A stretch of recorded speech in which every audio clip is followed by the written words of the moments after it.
Paramashivoham. Om Nithyananda Paramashivoham. Om Nithyananda Paramashivoham. Om Nithyananda Paramashivoham.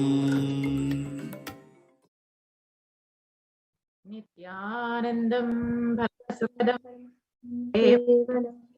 Murtim Dvandvathidham Gagana Sadusham Tattvamasyadilaksham Ekham Nityam Vimalamachalam Sarvadi Sakshibhutam Bhavathidham Trigunarahitam Sadgurum Tam Namah.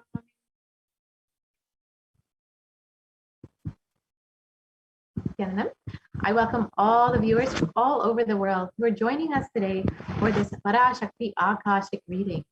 And we will be learning first, who is Parashakti? What are the Akashic readings?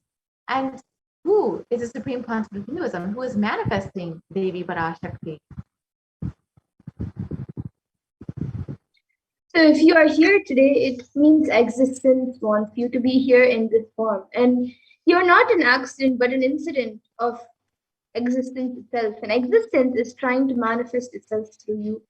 So welcome to this sacred spiritual experience, which is your digital experience of the divine.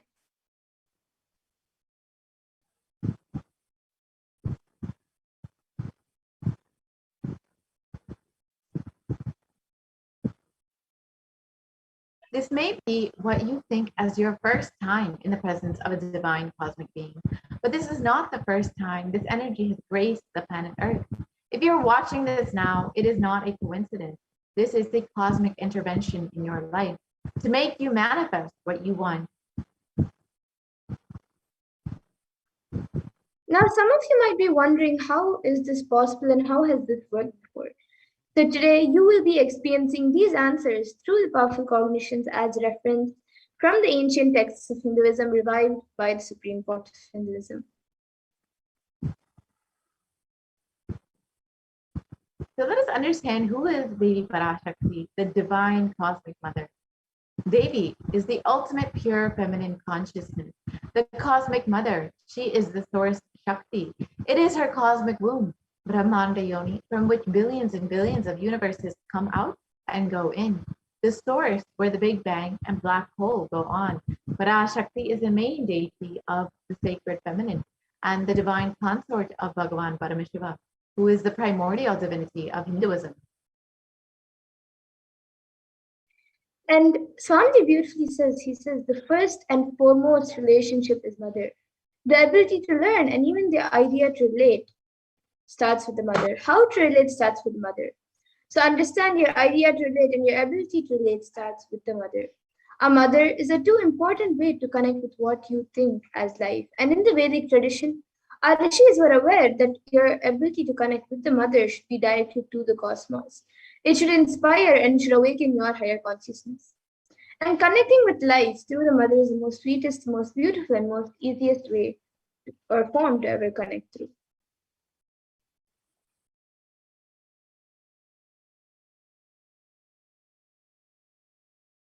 Today, out of his extreme compassion and love, the Supreme Pontiff of Hinduism is manifesting Devi Parashakti herself and gracing us, answering all of our questions, attending to our prayers, giving boons, healing us, revealing our past, present, and future, delivering profound spiritual truth, and ultimately giving us the experience of Paramashivoham itself. And now let's understand what is the Bhava Samadhi Darshan. What is the science of Bhava Samadhi Darshan that all of us are going to be having today? So the word Samadhi has two words in itself. So the word Sama means oneness and Adi means source. The word Samadhi means one with the source. And Bhava means attitude or aspect. That makes Bhava Samadhi, that the word Bhava Samadhi means being one with the source through this aspect.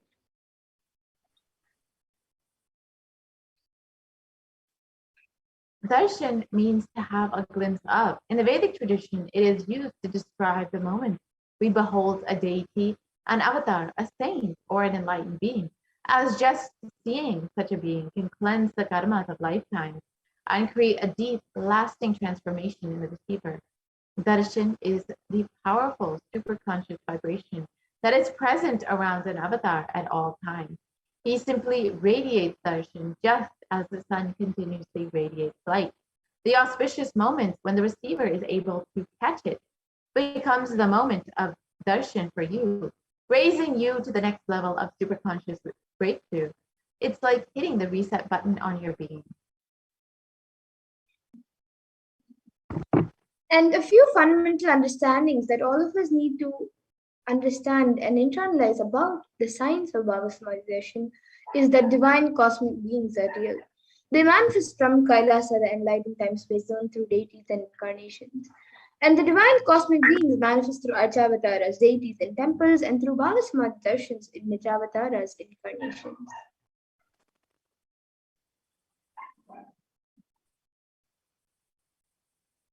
So let us, Bhava Samadhi Darshan is the science of the Nijavatara manifesting Paramashiva, the consciousness.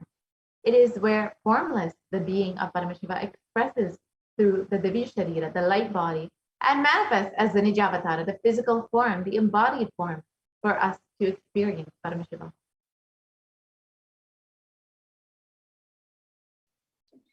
And Devi Parashakti expresses through the beings of Radharajeshwari and manifests as the Nijavatara, or the physical form, through Devi Meenakshi.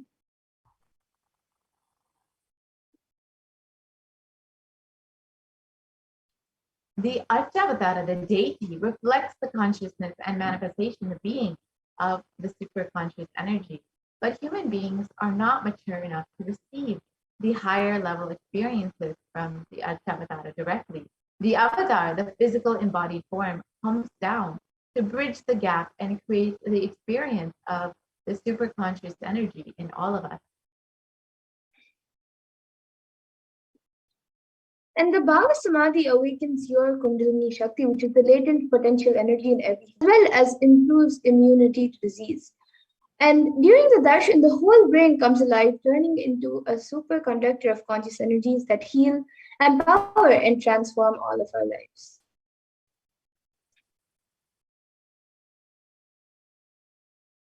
During the Bhava Samadhi Darshan, our mirror neurons mirror that of the avatar. The mirror neurons activate and process all the observed movements or information of the avatar just by seeing. That is, the entire body can silently and without moving receive what is happening elsewhere and through a process of direct observation, experiencing the superconscious energy radiated by the avatar. And the readings from the cosmic archives, which are the Akashic readings, is not prediction. It is beyond space where creation and destruction happen simultaneously. And in the dimension of time, the past, present, and future starts. But because the Akashic records are stored in the Akasha, the space dimension, there is no past, no present, and no future. That is why what you call as happened, happening, and yet to happen is clearly already recorded.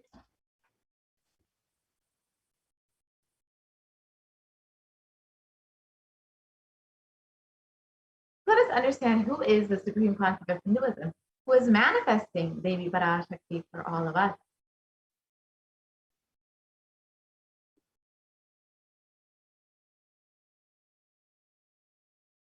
The supreme concept of Hinduism, Jagat Guru Asanidanam, His Divine Holiness Bhagavan Nithyananda Paramashivam, is the reviver of Kailasa, a macrocosmic ancient enlightened Hindu civilizational nation.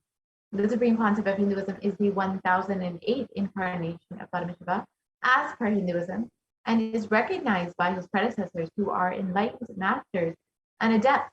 The supreme concept of Hinduism has made the science of power manifestation, yoga, and temple-based universities as a lifestyle for humanity. And the supreme point of Hinduism is ordained as the 233rd Guru Mahasanidanam of Kanchi Kailasa Sarvani Peetam, which is the Kande Mandala Adinam. the incumbent emperor of Suryavamsha Sarangi Samrajyam, the present 293rd Jagat Brahmasanidhanam of Kailasa Shyamala Sarvajnapeetham, and the present Mahamandaleshwar of the Mahanirvani Akara, which is the largest apex monastic order.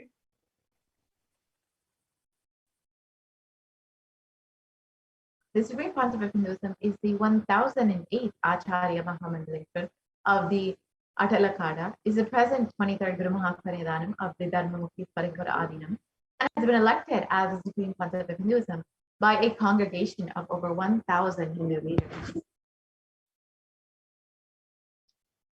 And he is also revered as a teacher of Hinduism, the most prolific, most viewed, read, and watched. He has authored 300 books and 10,000 articles in 3 different languages, which are English, Tamil, and Sanskrit. And these are translated into 50 languages with over 1,000 titles. And over 20 million copies of these books and articles have been sold, read, and downloaded. And the Supreme Pontiff of Hinduism has given over 10,000 hours of discourses for humanity and reaching and enriching over 1 billion lives digitally, and is respected as a commentator of all sacred scriptures such as Upanishads, Bhagavad Gita, Shiva Sutras, Brahma Sutras, Yoga Sutras, Ashtavakra Gitas, Jain Sutras, and many more. The Supreme Pontiff of Hinduism is honored as the leader of Hinduism, the most awarded, internationally recognized Hindu leader, is the reviver of 108 ancient Hindu sampradayas, including Rudrakanyas, Rudras, Rishis, Rishikas, Vairavis, and Sanyas, and is the establisher of the largest Hindu university, Kailasa's Nithyananda University, with satellite campuses in over 150 countries, and is the establisher of 1,000 plus Kailasa Enlightenment ecosystems, and founder and reviver of over 1,000 Sarvajnapeethas, 100 Sarvajnapeethas, and the Supreme Pontiff of Hinduism is the collector of the largest Hindu library with over 1 million books, 1 million palm leaf scriptures, and over 20 million digital books. And now with that, we will now be getting into the next segment of this program, where we will be seeing a live demonstration of the extraordinary Shaktis awakened in all of us through the science of Diksha, which is given as a gift to humanity by the Supreme Pontiff of Hinduism.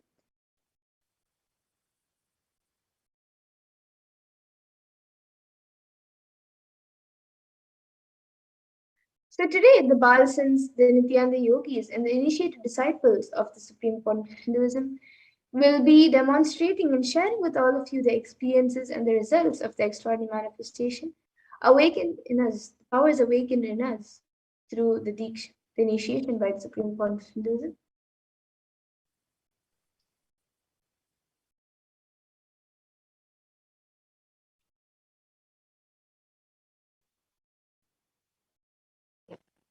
So today, in today's Bhava Samadhi Darshan, all of us will be receiving the initiation into the third eye awakening and various other powers with the blessings and grace of the Supreme Pontiff of Hinduism. We will be able to manifest third eye seeing with the eyes blindfolded. And third eye is the cosmic browsing center located between the brows, which upon initiation can effortlessly express powers and see through the third eye, just as you would with your 2 eyes. And now let's understand what are Shaktis. What exactly are these Shaktis that we are speaking about? What is their source and how they work? So in the Vedagamas, the source scriptures of Hinduism, Paramashiva in elaborate detail reveals that every human being is hardwired to be able to manifest 463 plus extraordinary Shaktis. And these Shaktis are described by Paramashiva as a system, method, and a science for human beings to explore the various possibilities and powers, as well as have access to various states of consciousness. And these Shaktis manifest from the fundamental cognition that you are the divine and you need to manifest the divine, not that you are a man and you need to reach the divine.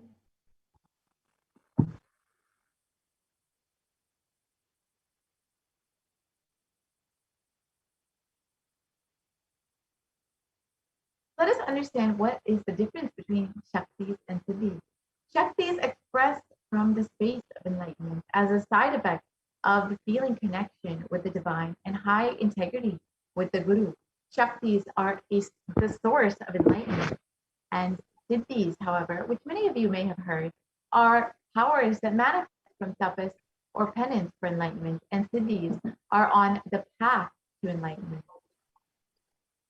And a few more differences between Shaktis and Siddhis are that Shaktis of Paramashiva manifest through ordinary human beings in an extraordinary way after the initiation from the avatar and are permanent, whereas Siddhis are not permanent and may divert you from enlightenment.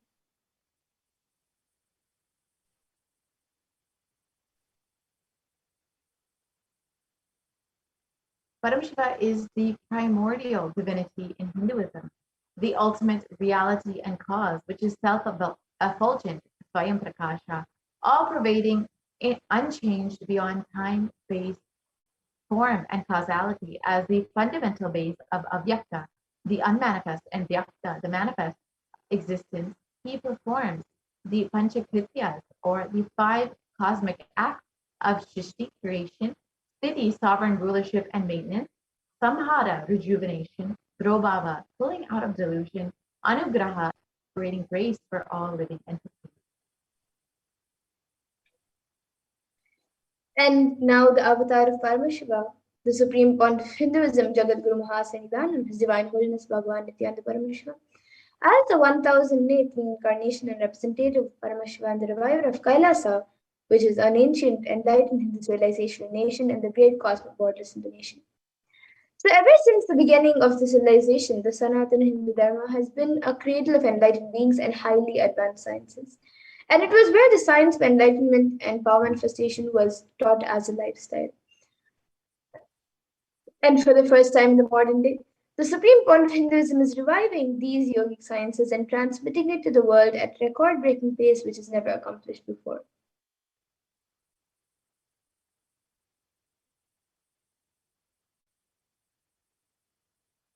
And the knowledge and science of manifesting these Shaktis has been passed down from one generation to the next through Diksha, initiation by the enlightened Gurus. And the Supreme Pontiff of Hinduism, being recognized as an incarnation at a very young age, was trained and taught these sciences to revive the initiation and knowledge repositories for billions to manifest. The science of power manifestation from the disciplines of Vedanta, Tantra, Srividya, Yoga, yogic powers, Mantra Shastra, Siddha Vidya, the science of Aushadha, Advaita and Bhakti Yoga, Paramashiva Jnana and Paramashiva Vijnana. And now let's see how we can awaken these divine Shaktis in us. How can you manifest these Shaktis yourself? Manifesting the Shaktis is like where every ultimate truth, jnana, is mapped into your consciousness, prajna, and manifests as a possibility and power of every being, prajnana.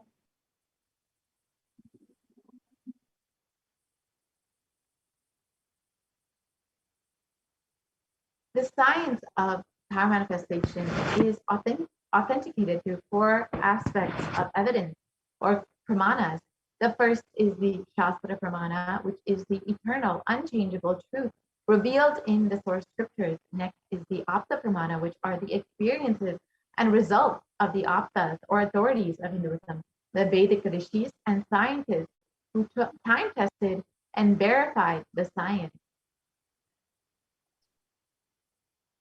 And the science of manifestation, which the other 4 pramanas which authenticate the manifestation. The third is the Atma Pramana, which is an account of the supreme point of Hinduism, this millennium's avatar's personal experience of power manifestation. And then the Pratyaksha Pramana, which is the empirical evidence from observation and scientific experimentation.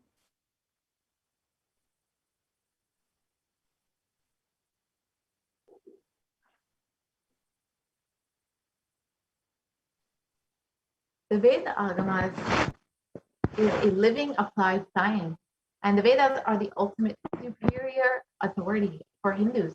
Vedas are pure science, and where the ultimate truths are explained. The Agamas are the scriptures where the applied technology, the applied science is expanded. Vedas and Agamas Vedagamas are given the status of Shruti as they are directly revealed by Paramashiva. They are the ultimate, eternal, unchangeable truth.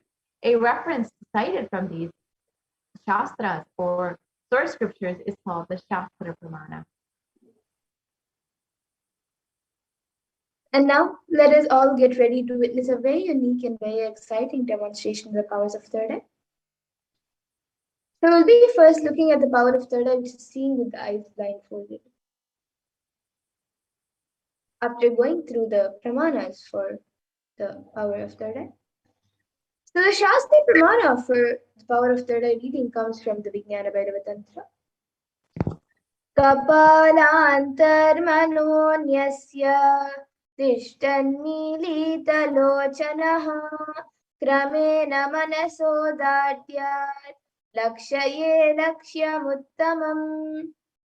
And the translation for this verse is, by fixing the mind on the inner space within the crown center and sitting stably without any movement, having the eyes closed in succession, by that stability of the mind in inner space through the power of the third eye, one directly sees the ultimate goal Lakshyam by having the vision beyond the sight that reveals any object or place, attaining the space of oneness with the source, Paramashiva. And the next is the after Pramana for this power, where Krishna initiates Arjuna into the power of third eye. Bhagavan Krishna says, Natu mam shakyase drashtu manenaiva swachakshusha divyam dadami te chakshuhu pashyame yogamaishwaram. So Bhagavan Krishna says to Arjuna, but you cannot see my cosmic form with these physical eyes of yours. Therefore, I grant you divine third eye vision. Behold my cosmic opulence.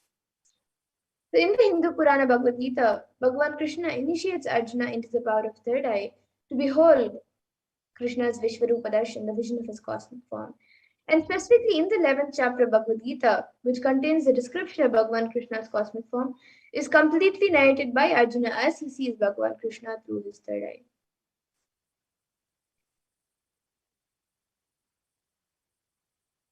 And the Atma Pramana for this power, in Swamiji's own words, the first experience that I was able to see everything around me, above me, the whole 360 degrees, the 10 directions below me, everything, I realized not only I was able to see, I was able to feel, experience all of that as me.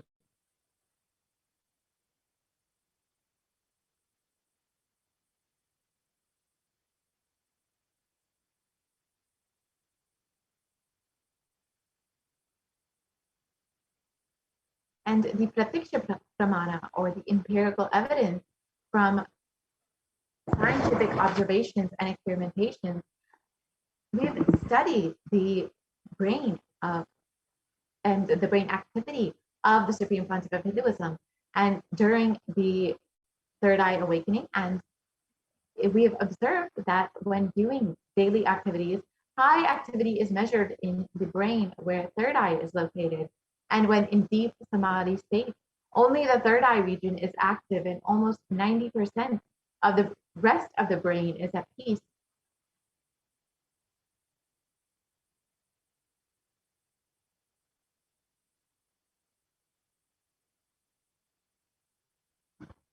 And the Sakshi Pramana, which is the experience and result of the extraordinary manifestation happening through the initiated disciples of the Supreme Pontiff of Hinduism.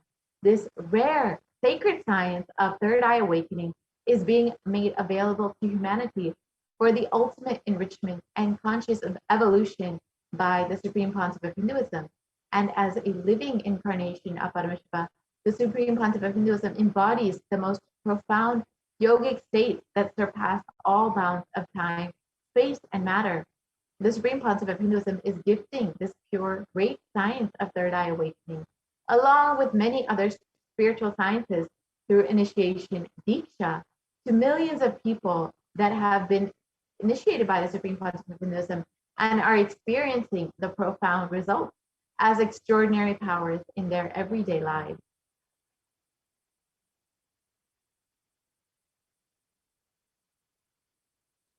Let us now witness the live Sakshi Pramana, the demonstration of the power of third eye by the Balasants and Nithyananda yogis, initiated by the Supreme Pontiff of Hinduism himself.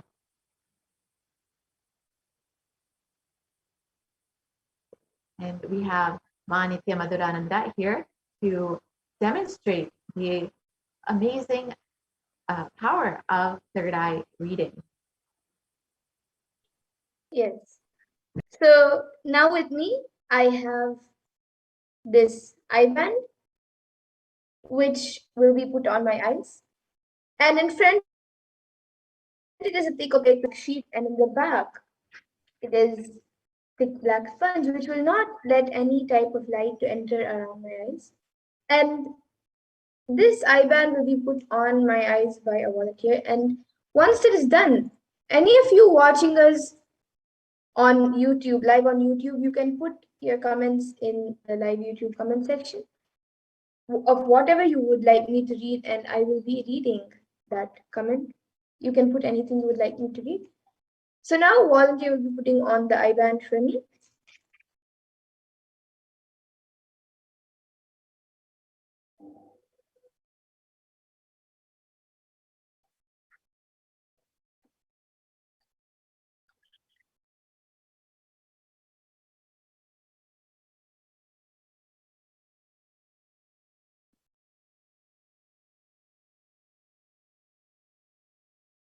So you can move a little to the left. Yes, so now the eye band has been put on me. I will be turning to my right, left, up, and down. So all of you can see that the eye band has been put on my eyes, and there is no way that light can enter anywhere around. So now the YouTube comments will be projected in front of me, and any of you watching us live on YouTube can put your comments and I will be reading it. You can put anything you would like me to read. It can be a sequence of emojis, numbers, letters, words, sentences. It can even be something that does not even make sense. Okay, so we have a comment from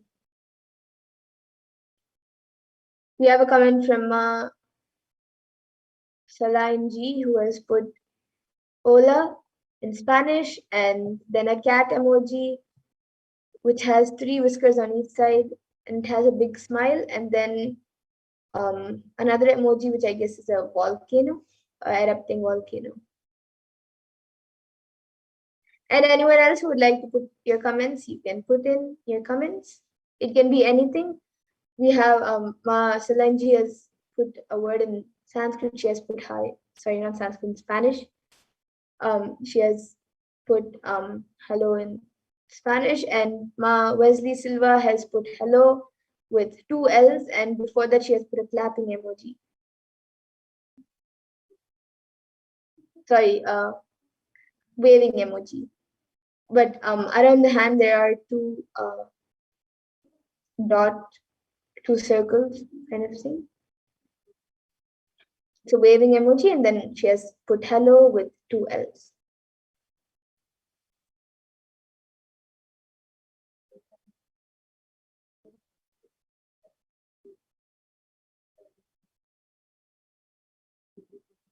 And anyone else also, you can put also just how Ma Solanji has put, you can put another language also.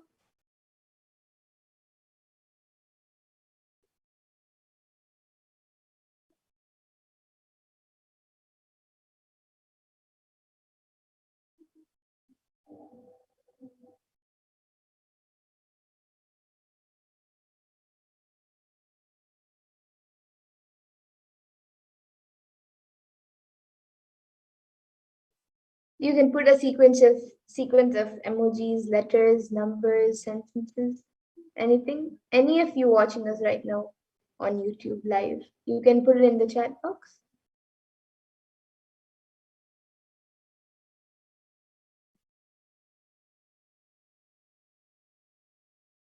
Yes, now we have Ma Wesley Silva, who has put 99 cents. Yes, thank you, Ma, for your contribution to Kailasa, and she has put mustache. And then Masalanji has put Kamen Kava with a question mark. And it's a different language, maybe Spanish. It's a European language.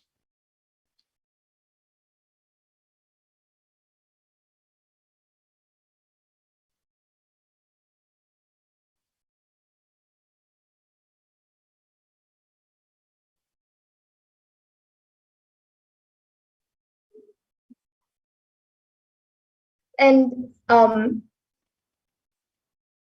Ma Wesley Silva, next to her contribution, like in that comment, she has actually put an emoji of a mustache, and then the next comment she has typed the word mustache and put.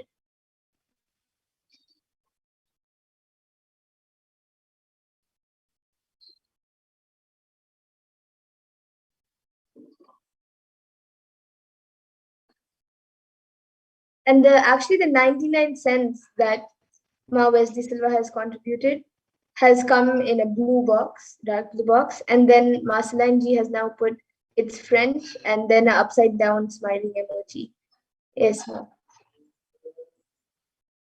And then Ma Wesley Silva has put haha.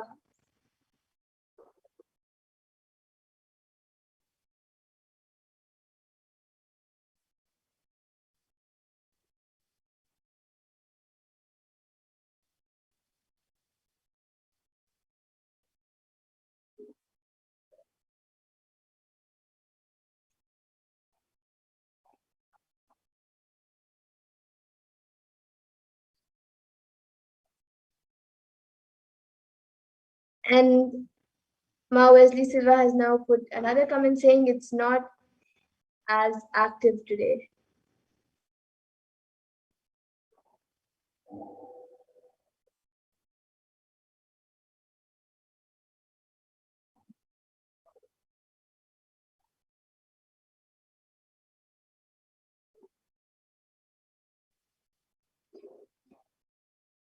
Yes, so actually any of you watching us on YouTube live, you can put any comments.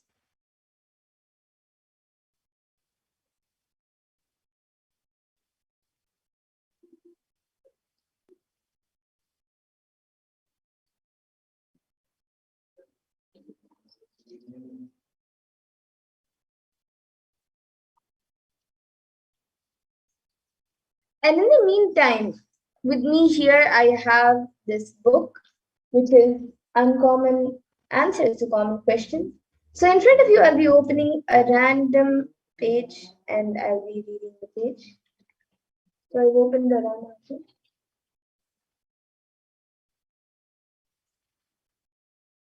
So yes, I think we had some papers inside the page. I'll be opening another page. Okay, so I've opened a random page and now I'll be reading the contents of that page. So this is page 100 and 101. And on page number 100, it says there is only one love, but its expressions vary from person to person. Intellectual love is that which is expressed through the head. Being closely related to the mind, this love is the most corrupt of all. The intellect perceives love as a bargain, as a contract of sorts. It believes strictly in give and take. Its attitude is a calculative what's in it for me. This kind of love will always result in expectation, possessiveness, jealousy, and violence. This kind of love transforms neither giver nor taker. Emotional love is expressed through the heart and is a more purified expression of love. Here, the emphasis is not on contract, but on contact. This love trusts and gives without much expectation. Whatever problems arise in this love are solved by love itself. This kind of love transforms the giver immensely. When love is expressed through the being, there is neither give nor take. There is of just the radiating of love.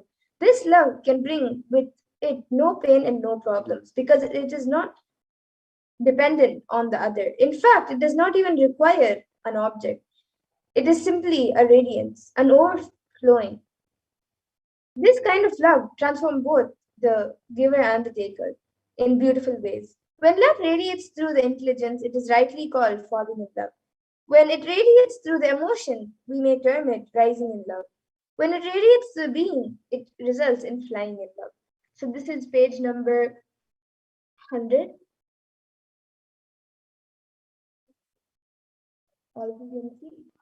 And another, Ma Wesley Silva is asking, is this Swamiji's book? Yes, Ma, this is Swamiji's book. And it is actually,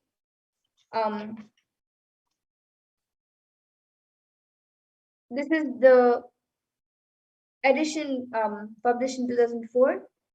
And it is on the, it is online, so you can download it. And you've also put another comment saying it sounds like Swamiji's writing. Yes, Ma, this is Swamiji's book.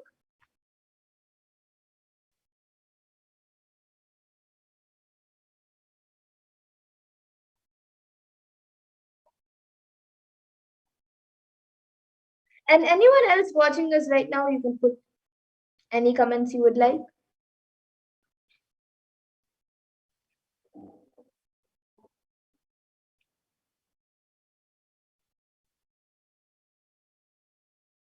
And with that, now we'll be getting, we'll now be moving on to the next power, the power of body scanning. So this I-band will now be removed by the volunteer. I request the volunteer to remove the I-band.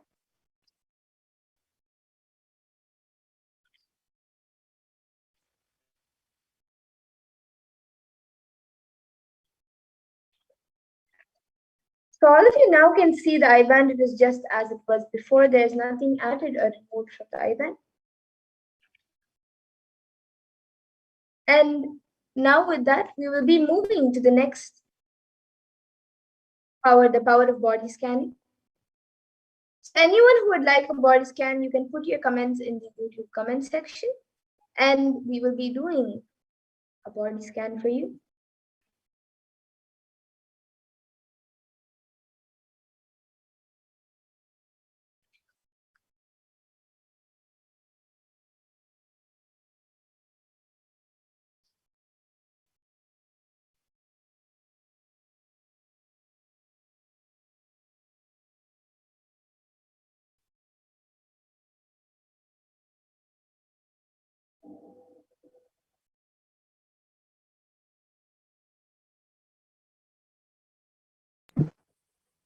So let us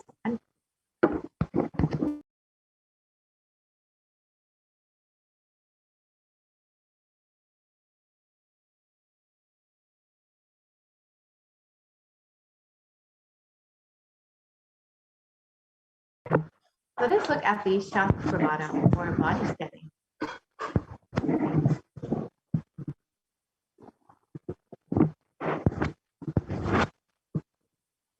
In this power of body scanning, one awakens to the ability to scan illnesses, diseases, medically diagnosed issues, and provides solutions through the awakened third eye.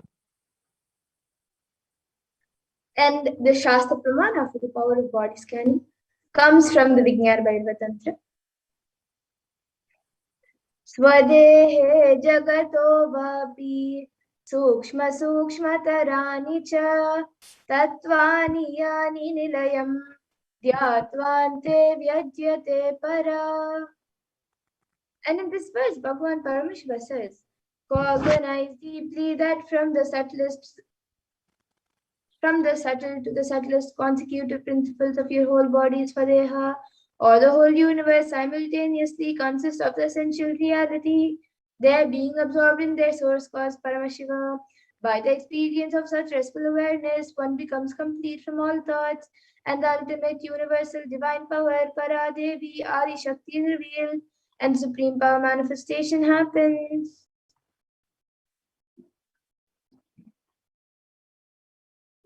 And the next is the Apta Pramana, which comes from the life of the Siddha, whose name is Teriyar.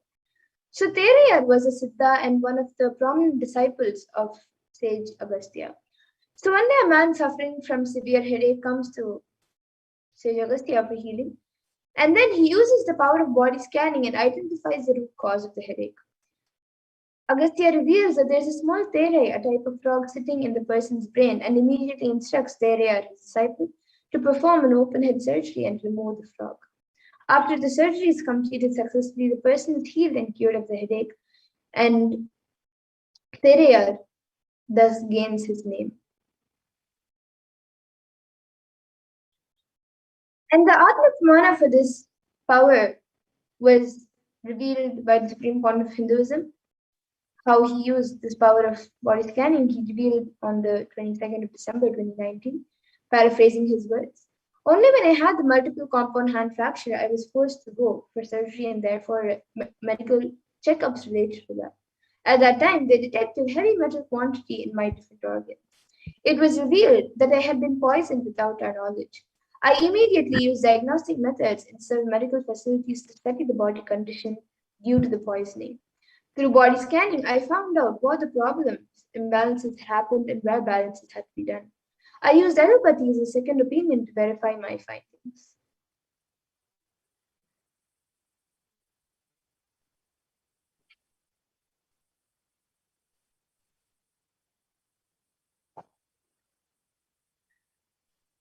And here also you can see now a few of the Sakshi Pramanas, the sharings of the disciples, who have successfully manifested this power of body scanning after the initiation by the avatar.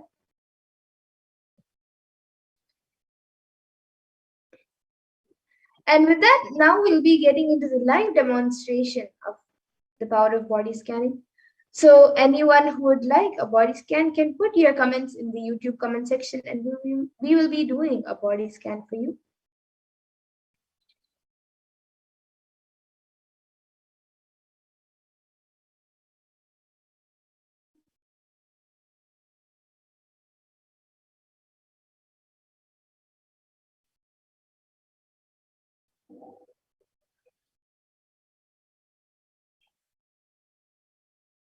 So we have a comment from Ingo Horman, who has put how to regrow all the hair and heal baldness. Thank you. Yes. Now I'll be scanning you, Aya, and giving a solution.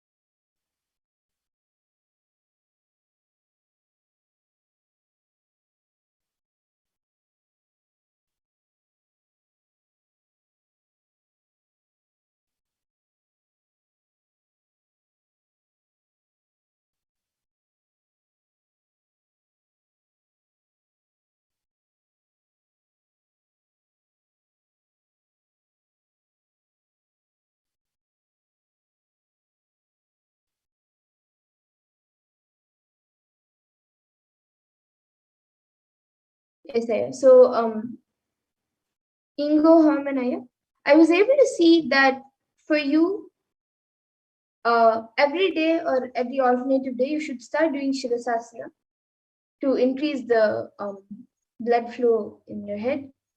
And also, I was able to see that you should stop putting chemicals on your head. For your whole body, it would be great. But as you've asked specifically for your head, I was able to see that at least on your head, don't apply any chemicals or don't use any chemicals. Try using more natural products, and that will help in regrowing the hair. Just use more natural products, and you can do Shirasasana every day to increase the blood flow. So this is what I was able to see. You can get back in the comment section. And Ma Salanji has asked, can I have body scan for guilt? Yes, Mana will be doing a scan for me.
Yes, ma. So, Ma Salanji, I was able to see for you that the only way for you to come out of guilt is by taking conscious decision.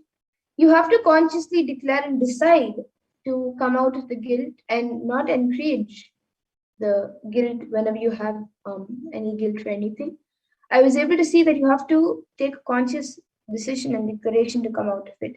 If you try it a few times consciously, and even if it doesn't work the first few times, just continuously try, and you will see within a few times of continuously trying, consistently trying to come out of the guilt consciously, you will see that automatically Swamiji will help you to come out of the guilt by you taking a conscious decision to come out of it. So this is what I was able to see for you. And Ma Mahadvita Charitra has asked for a scan, for a root pattern scan for the younger son, Jing Hao. Yes, ma, now I'll be doing a scan for your younger son.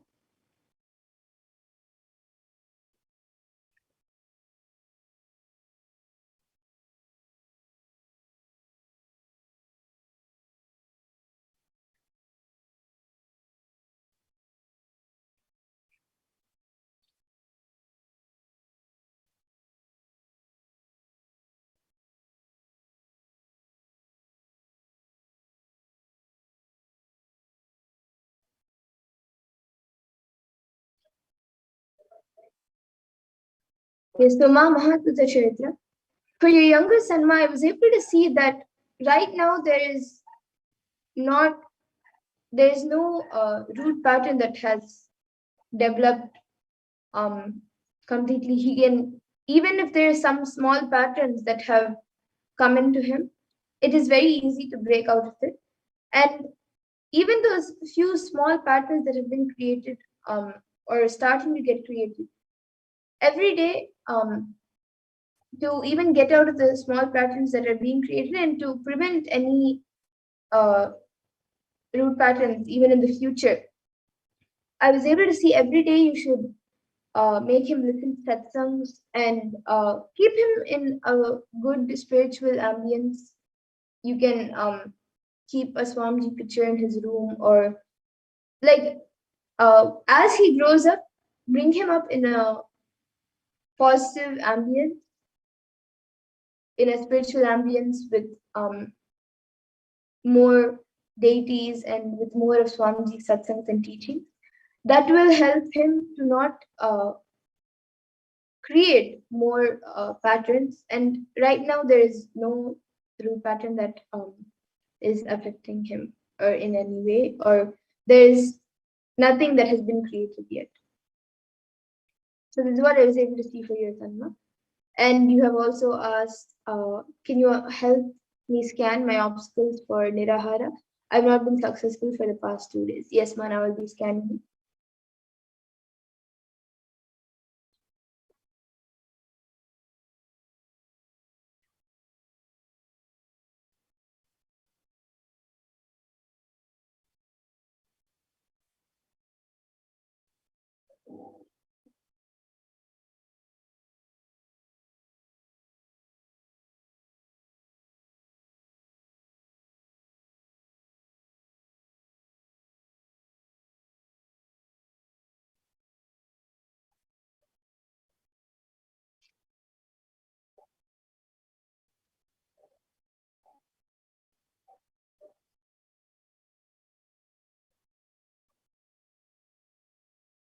Yes, Masama Mahadvita Chaitra. For you, I was able to see right now your body is not yet um, fully ready enough to do the Nirahara Samyama. You should leave. You should not do Nirahara Samyama maybe for the next 2 weeks. After another 2-3 weeks, if you want, you can again start little by little. You can do all the 3 levels slowly by slowly. You can you have to make your body more. Your body has to become more stable to do the Nirahara Samyama. So right now, I was able to see it would be better if you have more food and drink more liquids. You can reduce the amount of meals, but of solid food. But I was able to see you should have at least for the next 3 weeks, you should have food properly 2 to 3 weeks. After that, if you would like, you can start the next batch of Nirhar Samyama whenever you would like. So this is what I was able to see for you now. And Ma Kshipra Prasadinikananda has asked for a scan. Yes, Mana will be doing a scan for you.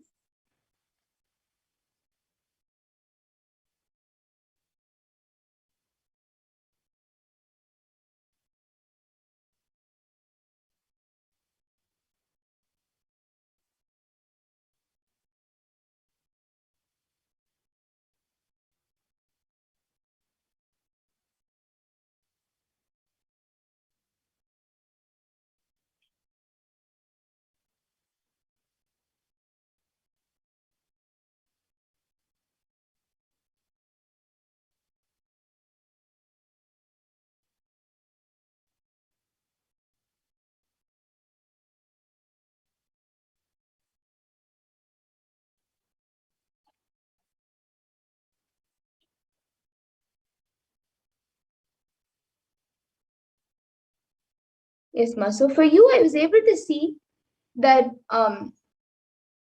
you are sitting for long hours, and right now your body is not used to sitting for long hours, but you're sitting for long hours, which is creating a slight back, which is giving a slight back pain to you, and also when you get up, uh, you feel tired after standing even for some time because you are sitting for long hours. So I was able to see that. So your body has actually gotten used to sitting for long hours, but at the same time, you are getting some problems in the back. You're having some pain, especially in the lower back. So I was able to see for this, the solution is you can sit for long hours if you have to, if it's for work or anything, you can sit for long hours. There's not an issue in that. And whenever you get up, it would you can get up, you can do your daily activities. But I was able to see whenever you sit, and especially when you're sitting for long hours, I was able to see that as much as possible, sit in Padmasana, whether you're on chair or whether you're on the floor.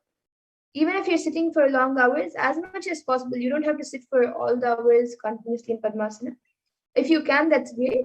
But at least to start off with, how much ever you can, start sitting more in Padmasana, and you will see that the back pain disappears, and you also become much more healthy in your day-to-day life. So this is what I was able to, you will become more healthy and active throughout. So this is what I was able to see for you, Ma Kshipra Prasadinikananda. And Ma Mahatma Charitra, Ma Slanji, and Ma Ingo and Ingo Harmanaya has also gone back saying thank you. And Ma Advaita Charitra, Ma Mahatma Charitra has gone back saying it's really a relief to hear both of my sons and for me. Can you explain on why my body is unstable though? Yes, Ma, I was able to actually see that it is, your body is not exactly unstable, but it is not ready enough to do the Nirara Samyama right now. Right now your body needs little more food for doing the daily activities and to keep you healthy. Right now your body needs little more food. But I was able to see that within the next 2-3 weeks, you will, if you eat properly for the next 2 to 3 weeks, after that you will be able to do the Nirahara Samyama more efficiently, and you will also see that you will be able to, you will feel more satisfied and more happy with the Nirahara Samyama, as you will be able to do it more successfully. So this is what I was able to see now.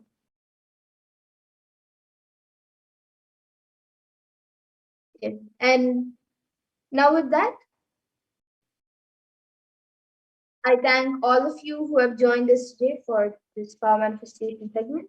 Yes, Makshita Nithyananda has gone back saying thank you so much, Ma. Yes, that's right. Yes, thank you, Ma. And I thank all of you who have joined us today for the Power Manifestation segment.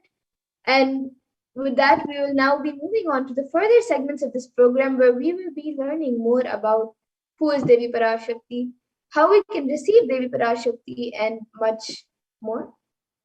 So we'll now be moving to the next segment of this program. I request the interview volunteer to project the next set of slides.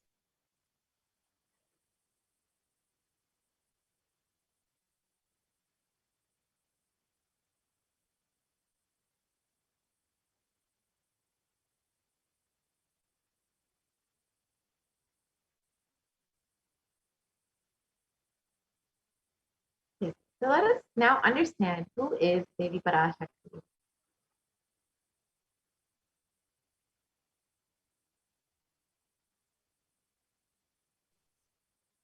Yes, we can project the divine feminine consciousness slides. So we'll be first looking at the Dhyana Shloka of Devi Parashakti, which comes from the Lalita Sahasranama Dhyana Shloka. I will be chanting that first now.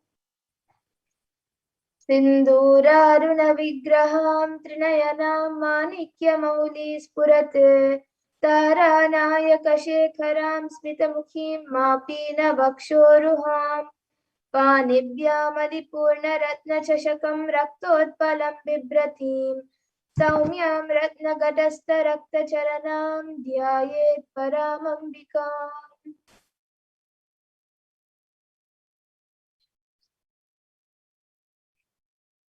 And the translation for this verse is, I meditate on the Divine Mother.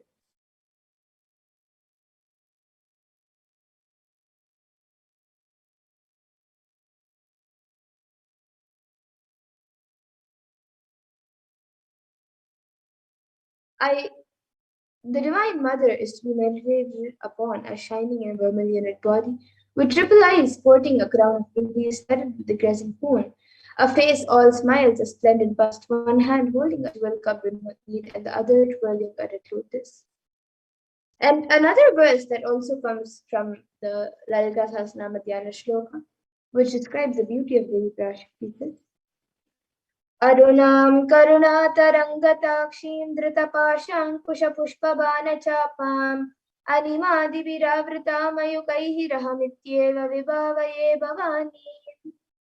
And the translation for this verse is, I meditate on the great Empress. She is red in color and her eyes are full of compassion. She holds the noose, the gourd, the bow, and the flowery arrow in her hands. She is surrounded on all sides by powers such as Anima of the rays, and she is the self within me.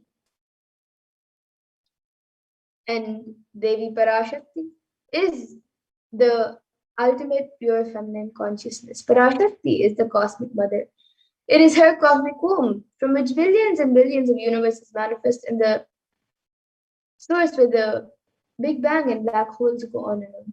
And Parashakti is the source Shakti, the source energy, the source power from which all of us came, in which all of us are in even now, and in which all of us are going to merge.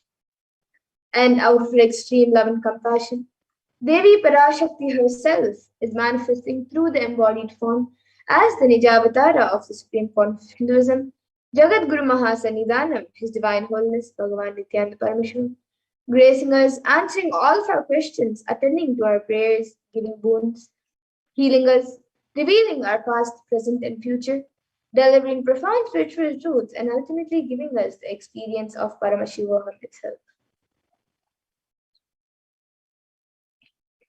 And in the words of Devi Parashakti herself, Devi Parashakti beautifully says how she manifests as the Avatar of the Supreme Point of Hinduism.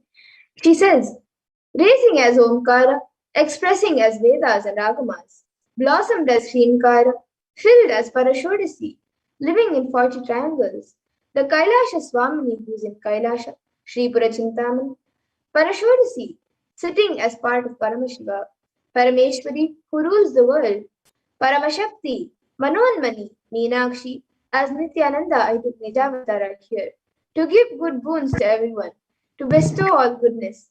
Hiranyagarbha Swarupini, Brahmanda Yoni, Shami, Chandramauli, Rapala, Aparna, Uma, Parvati, Savitri, Navayavana, Samrajya Lakshmi, Parameshwari, Parashodasi, Meenakshi.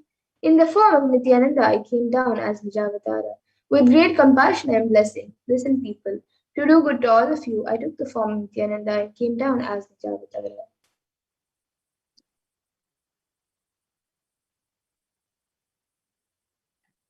Raising in Omkara, blossoming as Shiva, Shiva manifesting as the source of existence, the powers of existence, the expression of existence from the oneness of Om, blossoming into two as Prakriti and Purusha, blossoming as three Shaktis, Ichcha, Kriya, Jnana, growing as the four Vedas, expanding as the five Panchabhutas, beyond the six chakras, filled as the Gotras of the seven rishis, expanding as the eight directions, existing as the nine grahas, blossoming as the 10 indriyas, being as the 11 rudras, creating all the world, bringing to life, to tell and make truth blossom, and to do good, Parashodasi, Meenakshi.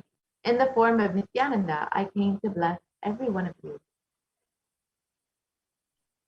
And now let's see how we can receive Devi Parashakti. So literally you are seeing Paramashiva and Parashakti at that moment. She is there on your screen. So always receive her in a very traditional manner. You can keep two betel leaves, one banana, one betel nut, and a coin in front of the screen as you watch Devi Parashakti. And some of you now might be wondering what exactly is a coin considered as, or what is its importance? In the Hindu tradition, a coin is actually considered the traditional dakshina or the traditional offering made to God. It can be the lowest value. In India, it can even be just a paise, and in the US, it can even be just a cent. Swamiji says, I am not trying to monetize. Keep even 1 cent, it is okay. So for 100 days, if you have darshan, it will add up to $1. In India, even 1 paise is okay. Offer that to Devi after darshan is over. Do namaskar and eat the banana, betel leaf, and betel nut.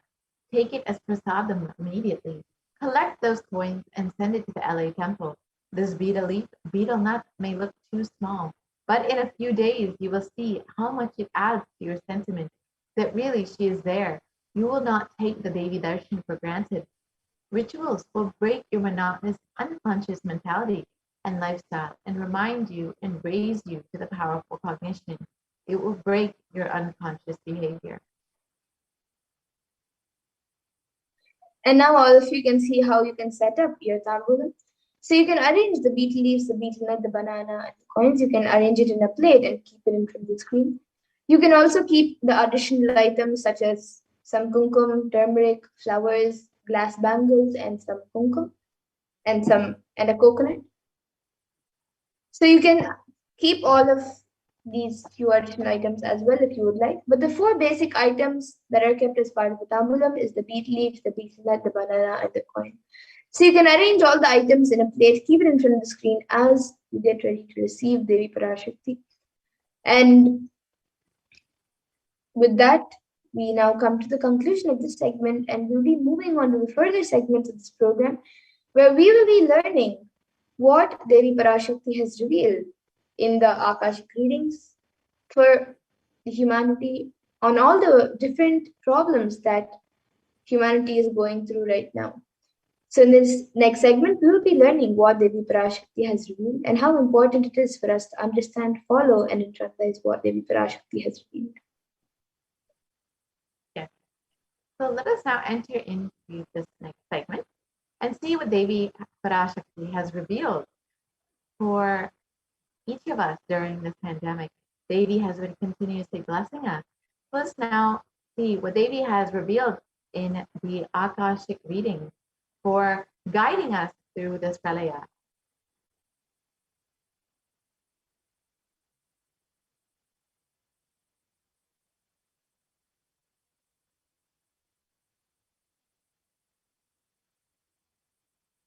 So let us understand first the compassion of the avatar.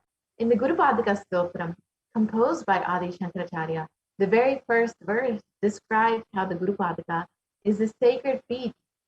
The sacred feet of the Guru is the boat that helps us cross the Ananta Samsara Samudra, the seemingly endless ocean of samsara or suffering.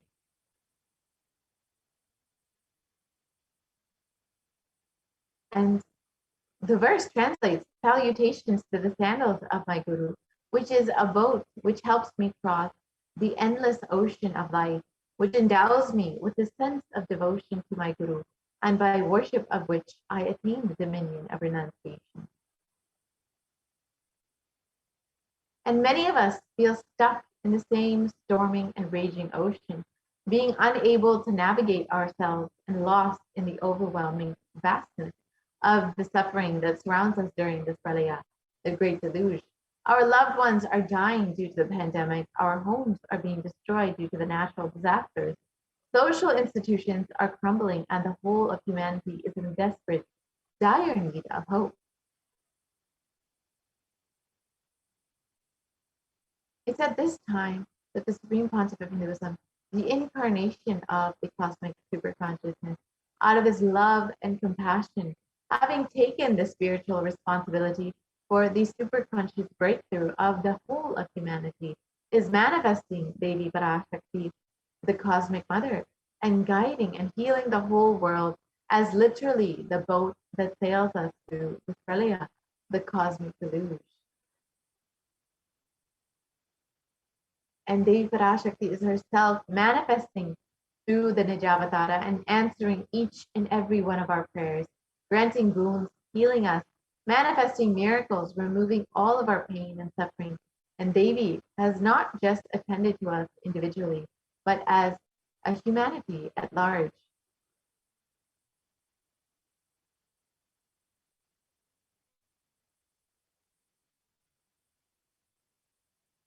Devi Parashakti has guided the whole of humanity in the form of profound revelations of sacred secrets of Sanatana Hindu Dharma, and by showing us the future regarding global issues, the COVID pandemic, natural disasters such as fires, floods, and more, and even the twisted human conspiracies and underground wars which have not surfaced to common knowledge as yet.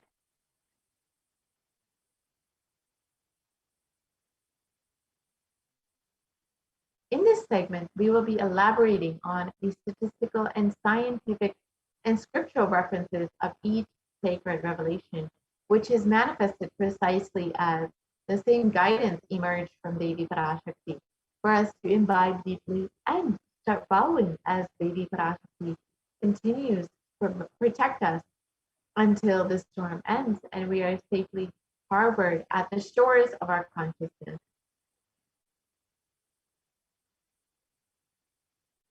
Let us understand what Devi Parashakti has revealed on sea levels rising on the 19th of May 2021 and how it has manifested into our reality.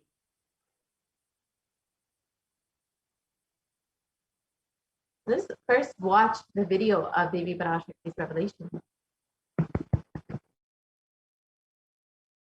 Om, Om. Andreas கல் மூன்றாம் உலகப் போரிலிருந்து தப்பிக்க எந்நாடு பாதுகாப்பென்று கேட்கின்றாய், கேட்டுக்கொள் சொல்வதை எல்லாம். மத்திய கிழக்கிலே போர், இந்தியாவில் corona கொடுந்தொற்று மற்றும் கடல் உயர் எழும்பல் எனும் மூன்றில் இருந்தும் காவல் கைலாசம் ஒன்றே. வாழ்விற்கு அதுவே நன்றே. முடிந்தால் வந்து சேர்ந்திடு. ஓம் ஓம் ஓம்.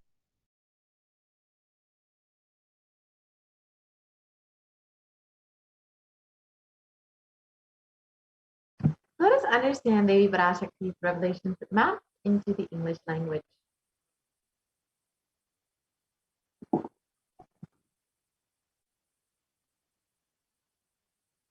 Devi revealed, you are asking which country is safe to escape from the Third World War. Listen to everything which is said. War in the Middle East, deadly corona in India, and rising sea levels. Protection from all these three is one and only in Kailasa. Only it is good for you, life, if possible, come and reach. Om, Om, Om.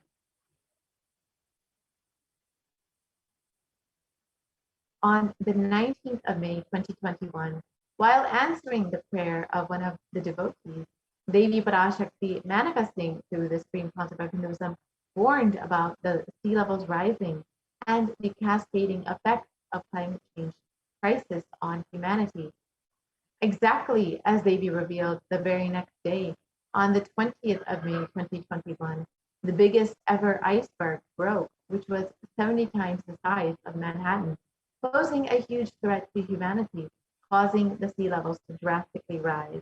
Let us now see the scientific articles about sea levels rising as per Devi's revelation. So first, let's see, you can see the article which shows that the world's largest iceberg broke off the Antarctic shelf. And this was one day after Devi Parashakti's revelation, which drastically caused the sea levels to rise just as Devi had revealed.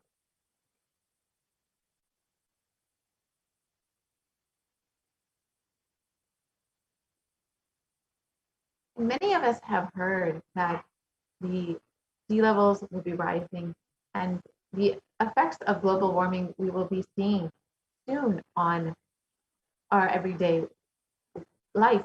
And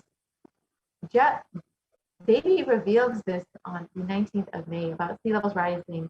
And the day after, immediately after, we saw that the sea levels immediately rose, despite us knowing for many, many years that this would be happening immediately after Devi's revelations.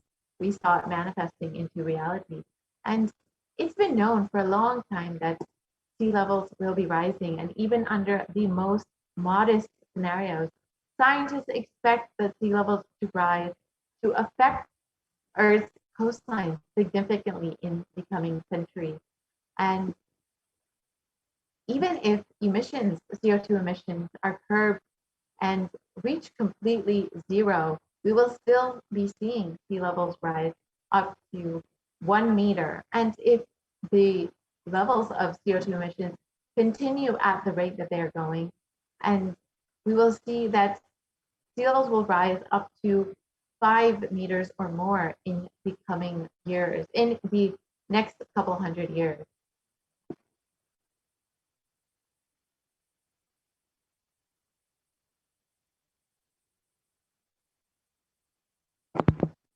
Sea levels since the 1880s in some ocean basins have risen as much as 6 to 8 inches or 15 to 20 centimeters since the start of satellite records in 1993.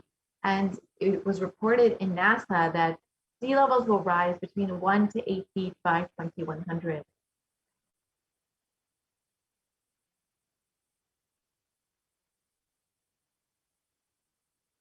And as we know, sea levels will be rising, and many may feel that this may not affect you directly, but in the United States alone, almost 40% of the population lives in relatively high population density coastal areas, and globally, 8 of the world's 10 largest cities are near a coast, according to the UN Atlas of the Ocean. So 40% of the population within the US alone will see the direct effect of the sea levels rising. And as we can see, this will be very drastic in the next couple hundred years. And not just the populations which live around the coastline, but we will see more and more communities that are more inland being affected by these sea levels rising.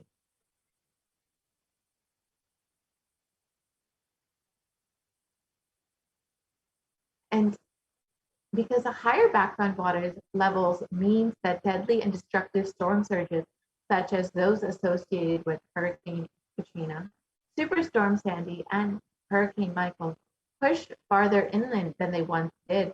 And higher sea levels also mean more frequent high tide flooding, sometimes called nuisance flooding. And we've already seen in the last 50 years that nuisance flooding has increased between 300 to 900%.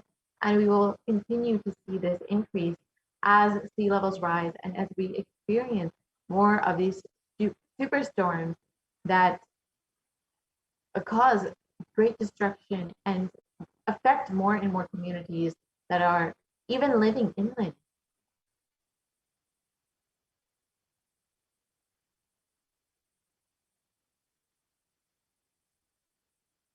So what is the cause of sea levels rising? As many of us have heard, it is global warming which has caused sea levels to rise. And this has happened in two ways. The first is that glaciers and ice sheets worldwide are melting and adding water to the ocean. And the second is that the volume of the ocean is expanding as the water warms. And a third, but much smaller contributor, is that the sea level rise is a decline in the amount of liquid water on land. This is in aquifers, lakes, reservoirs, rivers, soil, moisture, and this liquid water has been shifting from land to the ocean, and this shift is due largely to groundwater pumping. So due to human activity, which is the major cause for climate change and global warming, as many of us know. And here you can see a very drastic example of the Pedersen Glacier, which was photographed in 1917, was a fully formed glacier. And in 2005, in less than 100 years, you can see that most of the glacier has melted and is almost grassland. And this is in less than 100 years. So in one lifetime of a person, we have seen this drastic level changes. And as Devi has revealed, we will continue to see these drastic changes, and it will be affecting, we will see the cascading effect on our lives directly.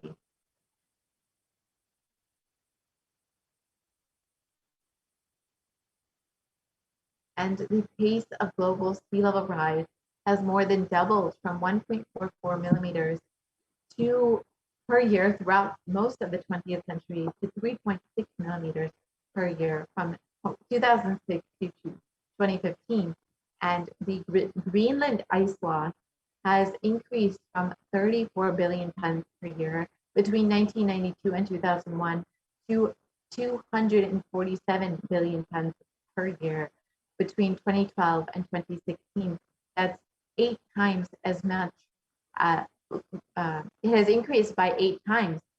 And so this is within 1 decade, just a little over a decade, we've seen how drastically the ice has been melting. And unfortunately, the direct effect will be that sea levels will be rising.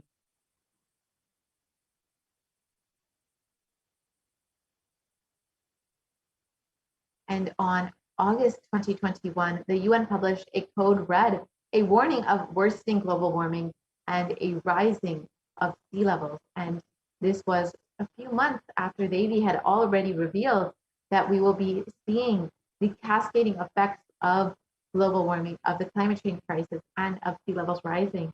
And we've heard this warning months before the UN had released a code red.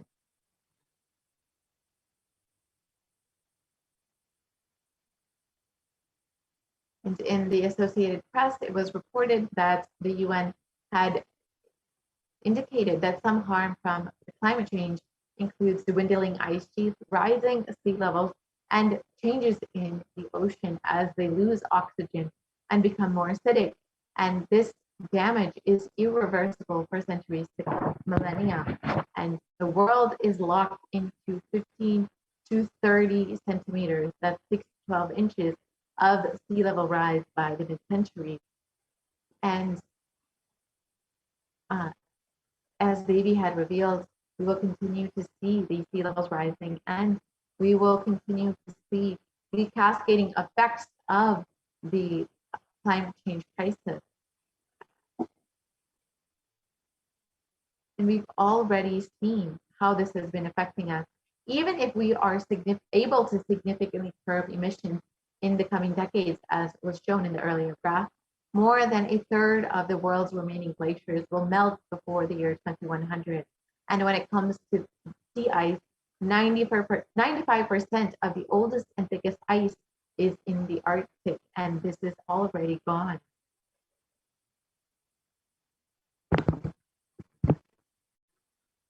And Devi revealed that we will be seeing the cascading effects of climate change on our everyday reality, on our lives. And as the UN had warned, the code red of worsening global warming, we've seen how this has affected our realities. In the German flood, we saw how they devastated the country, and even still, more than 150 people are still missing from these floods, and unfortunately are unlikely to be found.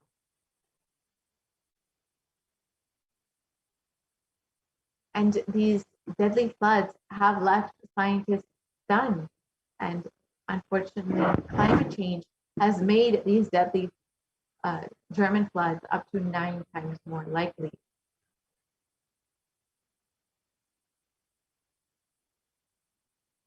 And unfortunately, science as of now does not have a way to reverse the damage. As we saw, we are, according to modern science, locked into the sea levels rising between 15 to 20 centimeters in the coming years. And science has no explanation or theory of how to reverse this damage that we've already done. However, Hinduism and the Supreme Concept of Hinduism have the science for healing Mother Earth. It is through non-violence and through the connection with oneness, with Mother Nature, that can heal Mother Earth, that will actually see the damage that humans have done being reversed through this non-violence and through this oneness. And the Supreme Concept of Hinduism has revealed that Bhumata will literally respond to you, will literally respond to your connection with her. Let us understand how Mother Earth can literally respond to you.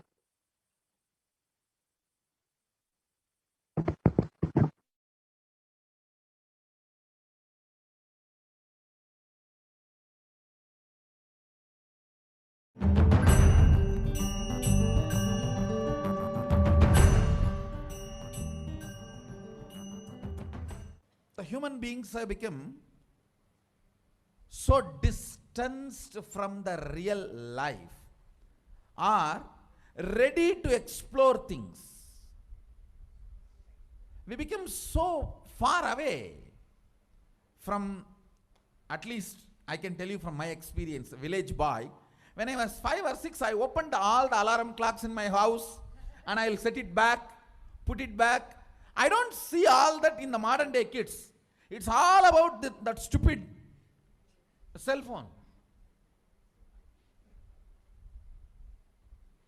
Involvement with the reality has drastically reduced. Our whole life is nothing but the screen.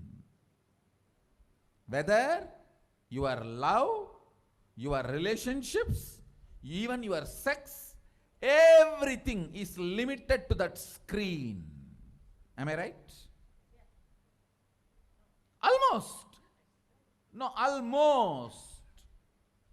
Everything has been reduced to that screen. Involvement with the reality has drastically come down. It is so unfortunate, especially the food, the plastic food dumped into your system. See, all the things which you eat, none of them have life. They are all not grown from life. My guru used to tell, please walk without chappal or covering your feet. Whatever grows in that land, eat, because Mother Earth records when you walk without shoes what all the ingredients are missing in your body.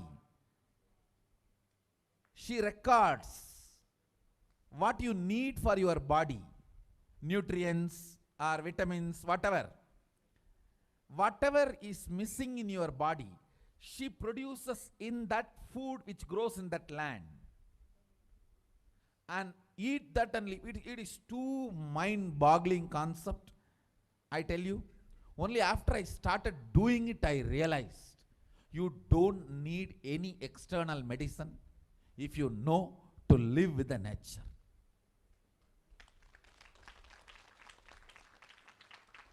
Mother Earth, Bhumata, walk on the earth without shoes. In that land, what grows will supply exactly what you need for your body.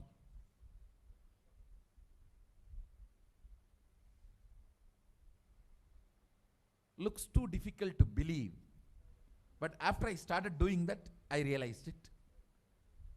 Your body does not need any other medicine, anything else. Actually, maybe 2 years before, due to these continuous classes, day and night, and in the night time, the web-based programs for the outside India, all these, my whole eating habits have gone chaos, and no question of rest. It became like a too much on the system. So I had some stomach issues. I remembered my guru telling this, walk on the earth and what grows eat. So I started walking without chappal for a few days. Suddenly I saw in my courtyard a new plant coming up. No seed, nothing, just coming up. I was wondering what is going on. How come suddenly, between the rocks, new plant coming up. And one of the devotee Ayurvedic doctor, he said, Swamiji, if you can get this plant and add it in your food, your stomach will be completely healed. I said, where to get? When he walked into the courtyard, he said, this is the plant. This is the plant. Throughout the campus we searched, we did not find another one. Nobody knows from where the seed has come, from where the plant has come. Understand, it is not that just for me miraculously nature is doing. It is the nature's life. I was ready to play with it, so she showed the miracles to me. Anybody willing to play with her, she shows her miracles to you. Nature is miraculous. If you are ready to play, she shows it. She demonstrates her love, her care. If we go back to the food with life, our life also will start more interacting, more alive, more vibrant, more overflowing.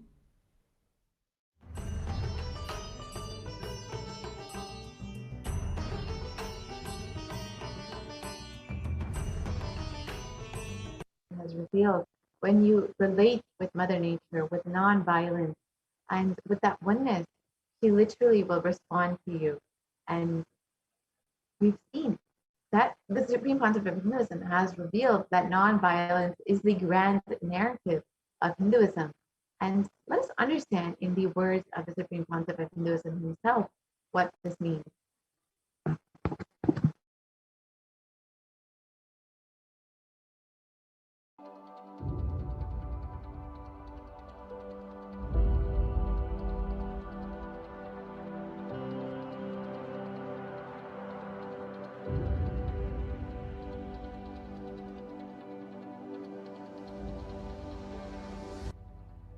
We often believe that exacting revenge is a form of emotional release and that getting retribution will help us feel better. Especially this modern day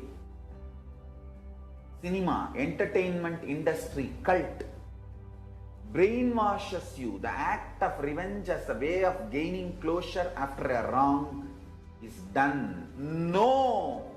I tell you the truth, revenge has the opposite effect. Revenge is like a korangu sorinjikra mari, ari padangadu. Tamil, they say that monkey feeling itching and scratching itself is never going to settle down. Till that monkey dies, it will not settle down because it will create a wound. And it will not keep quiet with that wound. That same wound, it will scratch more and more. And it will be more infection. Finally, the monkey will die. Orangu sorinjikitadum, nama violence la vidaradum onnu. Understand? Mass media, cult, entertainment industry, TV and cinema, cult is brainwashing you, telling that revenge is heroism, violence is heroism. No, it is not. Non-violence is heroism. I tell you, in every level, non-violence as a strategy. Because you see, non-violence makes you realize more and more oneness. It strengthens the oneness. Oneness strengthens the non-violence and non-violence strengthens the oneness. You need to understand the context. Only then you will understand how this non-violence can be a successful strategy. If you miss one or two components and do it out of wrong context, it will become a mess. It will become a laziness and non-involvement. Laziness and non-involvement is not non-violence. Don't use non-violence brand and tag to justify your non-involvement and laziness. No. That's what Arjuna was trying to do in the Arjuna Vishada Yoga. He was telling Krishna, oh, why should I kill people? Why should I kill people? Let me go away and become a sannyasi. Dubukke, this fellow, when he went to do tapas in the forest also, he got married to a girl. Every time this fellow goes for tapas, whether he brings boons or not, he brings girls. Alright, no disrespect to Arjuna, is incarnation of Nara Narayana. So no disrespect to Arjuna. Non-violence should not be misconstrued or should not be used to portray your non-involvement and laziness, tiredness and boredom. Hinduism is actively enriched. World will become great place. Not only we are a non-violent tradition, we believe in consciousness. We have the science of consciousness, raising the quality of the humanity. We believe in it, we spread it, we live it. We be, live, believe. Let us all understand, non-violence need to be actively lived, be lived, believed and actively enriched. Actively enriched. All I wanted all of you to know, what Hindus miss, Sri Kailasa should do. Do Tyaga, to tell the world actively, enrich the world actively about Hinduism. Ahimsa paramo dharmaha. Ahimsa is the highest value as per Hinduism. Ahimsa paramo dharmaha. That is the grand narrative of Hinduism. Non-violence is the grand narrative of Hinduism. We need to tell that grand narrative to the whole world. Actively. Actively we need to tell that grand narrative to the whole world. Ahimsa paramo dharmaha. Tyaga, non-violence, unclutching, all these are not inactive, tamasic, inertia, lazy, tired, bored, withdrawn lifestyle. Non-violence means not only you will be non-violent, ahimsa, established in ahimsa, you will actively practice ahimsa and enrich everyone to live ahimsa. You will create an ecosystem where ahimsa can be practiced with integrity. Understand? All the infrastructures needed to keep the non-violence ahimsa alive. Media is the non-violent way of reaching out to people and telling the real truths and facts. Like media, education mechanisms, everything should be actively filled with the truths, ideas about non-violence, yaga, spiritual strength, powerful cognitions, all these great truths. Listen. Again and again and again, many are trying to harass me through the social media and all other way, saying that, oh, you are teaching constantly non-violence, ahimsa, peace. Don't you see you are making Hindus weaker and weaker? Understand? If Hindus listen to what I am saying sincerely, they will understand I am trying to make them really stronger. Understand? Strength is intelligent way of existing.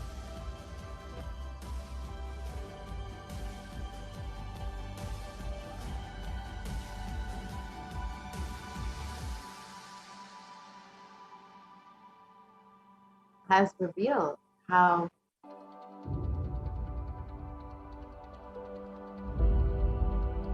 and only through nonviolence can we see Mother Nature being healed from all of the damage that we've already done to her. And only through nonviolence can we reverse the effects of climate change and the effects of the rising sea level. And the Supreme Pontiff of Hinduism is the only one who has been tirelessly working to do this and has had various initiatives in order to heal the effects of climate change through Sri Kailasa Uniting Nations for Climate Change.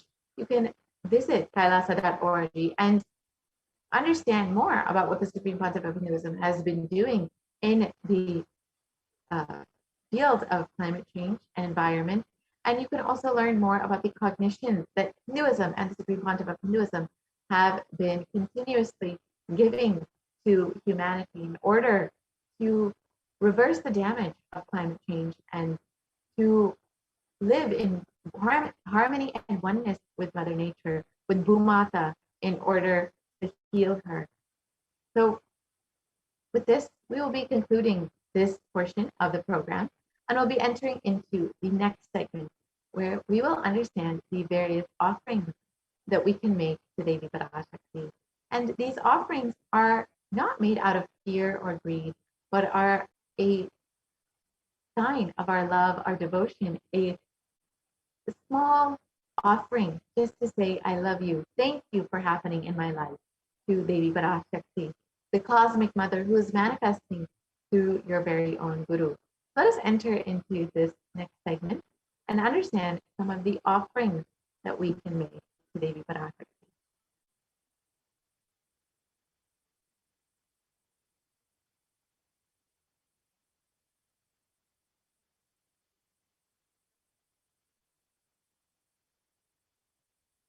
Let us understand the significance of offering. Offering is a giving of divine gift or of pure love devotion, and oneness, and it consists of two parts, the giving and the accepting. Only when the divine accepts what one offers, the offering becomes complete. An offering is not made out of fear nor out of greed. And when an avatar lands, the offerings are purely a part of the grand Leela played out for the only purpose of enlightenment.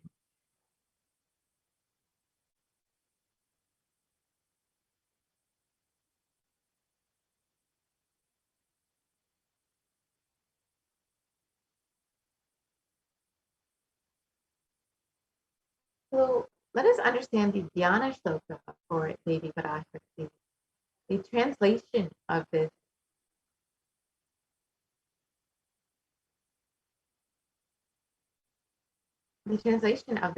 says, moon-like face holding the Vedas in one hand, fire in eyes with lotus flower, gracing and blessing hands, and one hand with the Japamala, beautifully decorated with jeweled ornaments in wonderful clothes and shining crown. Her name is Manon Mani. And this is from Mulagama Manon Mani Dhyan.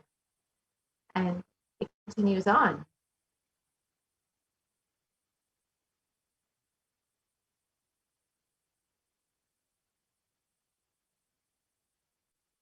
I meditate on Devi with three eyes, glowing like a moon and holding the Veda, lotus, and gracing with blessing and gracing hands. She is wearing beautiful ornaments. She is worshipped by Brahma and other many gods, and showers auspicious boons for all actions every day.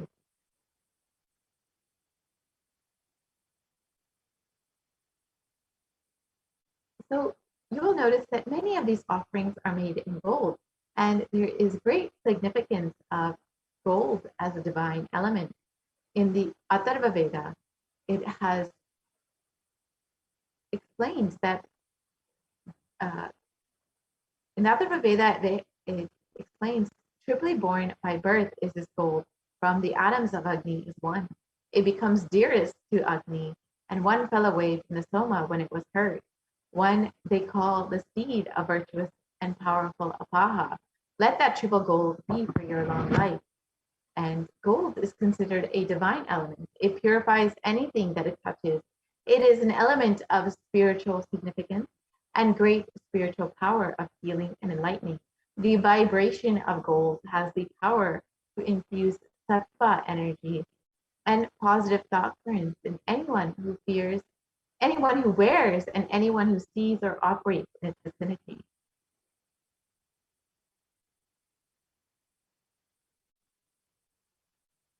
And gold is present in all the scriptures, including the Vedas, the Agamas, the Shrutis, the Smritis, the Itihasas, and Puranas. In all Hindu scriptures, it is abundantly displayed that gold is the most auspicious and purest metal, which purifies our very being. In the Hindu civilization, everything was built in gold, exchanged in gold. Ritual fees were offered in gold bricks. And when one was to be saved from life-threatening illnesses, gold was offered as a ritual fee. Gold was in abundance and used for weighing equivalent amounts of commodities, including cows. Kingdoms were built with huge doors of gold. The streets would have huge columns and huge archways made of gold. Horses, cows, and more animals were dressed in gold.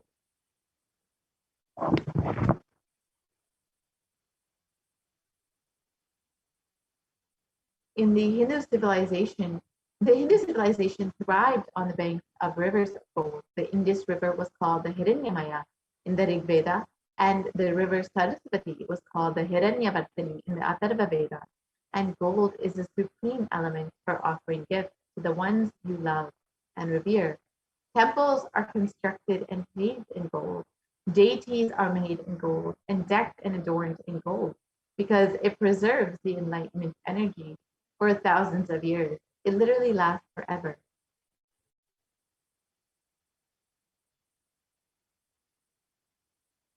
So the very first offering that you can make to Devi Parashakti is the E-Hundi offering, which is a general donation. And this is like you would make in any temple that you go to. You can offer a few dollars in the hundi, and this is a very common practice for many Hindus across the world. And just the same you can do when you witness the live darshan of Devi Parashakti. You can offer any amount that you would like. And this is exactly as you would do in any temple, just to say, I love you, just to show your love, your gratitude and devotion to the divine. And it is stated that Devi is fond of true devotion and is realized through true devotion. She can be won over through true devotion, and she removes all fears.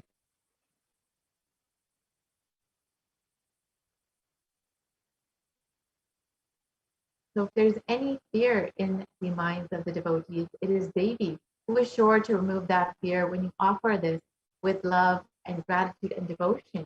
And it is stated that Devi likes to be worshipped in autumn. And this is not the autumn, the season, but rather the autumn of our lives, when our thoughts turn more and more inward, and the role of the divine becomes much more clearly understood, and the need for Devi worship becomes much stronger. And Devi is described as the one who bestows happiness on all her devotees. So you could offer your gratitude and devotion to Devi Parashakti by offering your Kanika, and your name shall be chanted out during the puja to Devi Parashakti.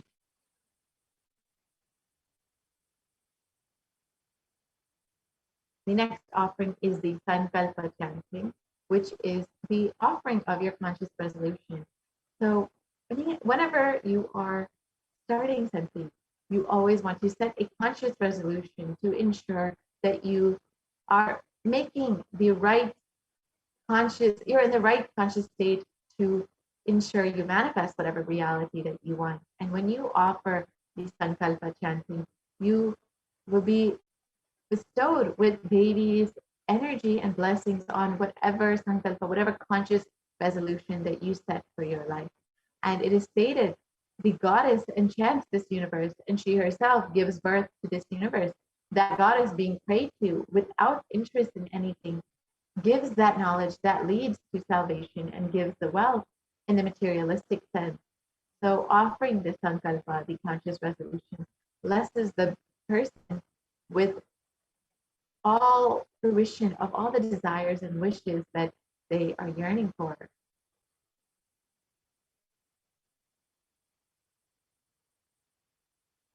The next offering is the Sahasranama Swarnakasa, which is the gold coin with the inscription of the various names of Devi Parashakti.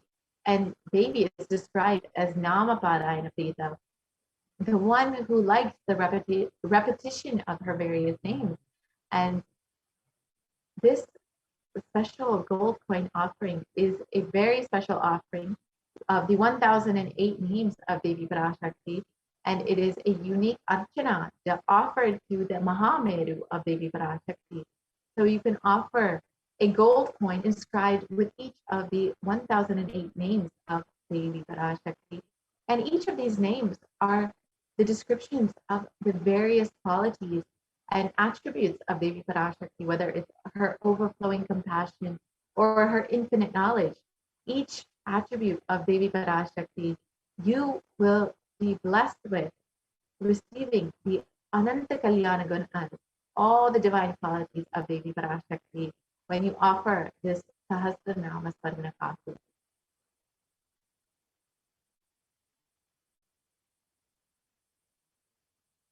Next offering is the Mukta Anguti, the finger ring with a pearl. And Devi is known as, Devi Meenakshi is known to be adorned in pearls. And pearls represent the compassion of Devi Meenakshi. And it's described, I bow to the goddess Meenakshi, whose crown has garlands of pearls and the face shining like a full moon, who wears anklets that are studded with gemstones and has small bells, who is shining like the splendor of lotus, who grants all the wishes, the daughter of the mountain, who is worshipped by the goddesses Vani and Rama. I remain ever bowing to that goddess Meenakshi, the ocean of compassion. And the pearl represents the ocean of compassion that is goddess Meenakshi, that is Devi Meenakshi. So when you offer this pearl finger ring, you will receive the blessings to be bestowed by her infinite compassion and pure love in all your business endeavors.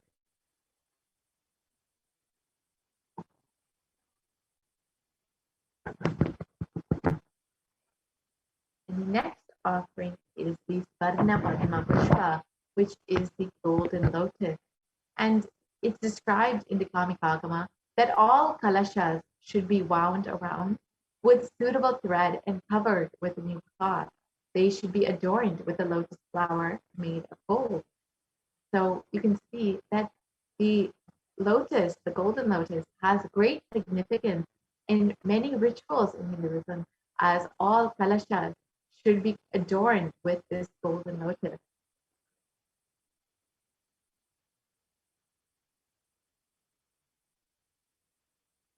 And there are hundreds of scriptural references for using the lotus in the worship of Paramashiva.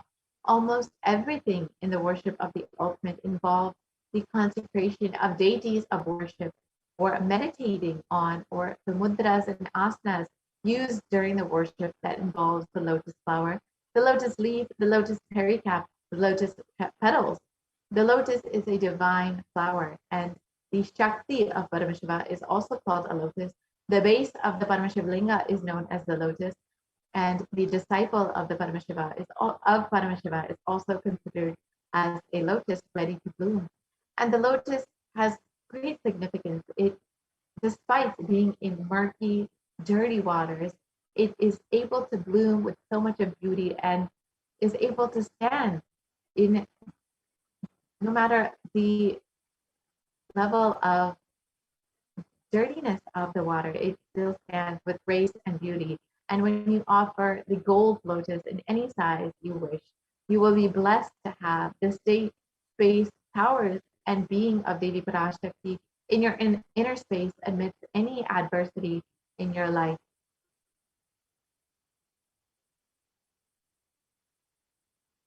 The next offering is the Swarnamati, which is the gold toe ring.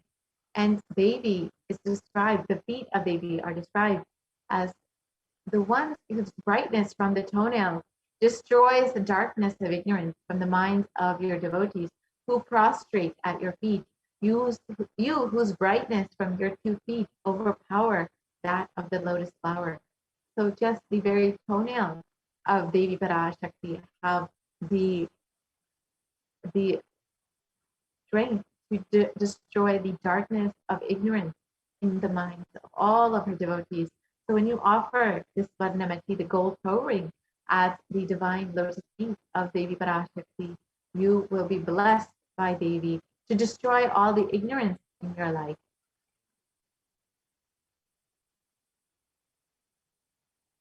So you can offer the toe ring to Devi, adorning her sacred feet, and be in constant gratitude for receiving the blessings in every difficult aspect of your life.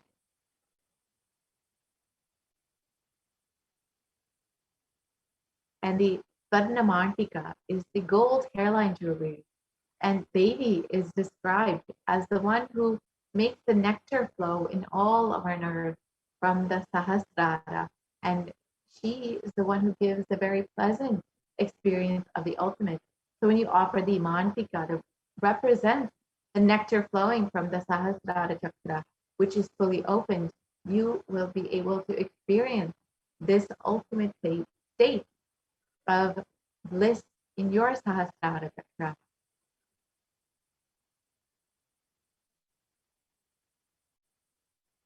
So you can offer the Mantika to Devi and receive the blessings of achieving the blissful state of overflowing gratitude and the space of complete completion in your life.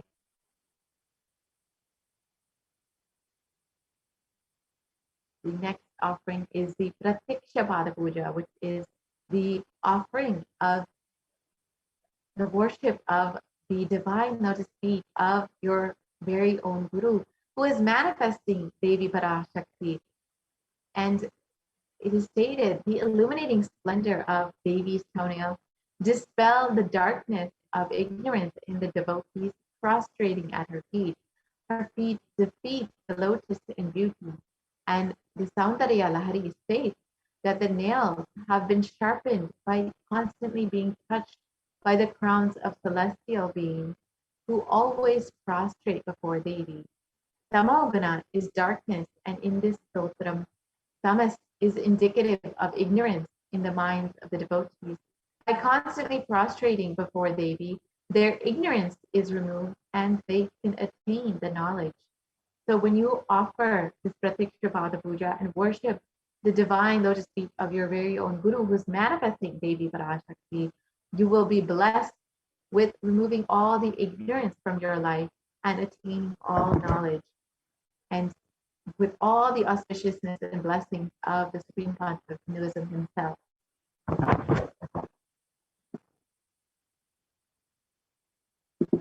The next offering is the Vastra Seva. And this is the offering of cloth to Devi Parashakti. And when you offer this cloth adorning Devi Parashakti, you will be blessed with all the auspiciousness and blessings and protection in all of your endeavors throughout your life by the Supreme Concept of Hinduism and by Devi Parashakti herself.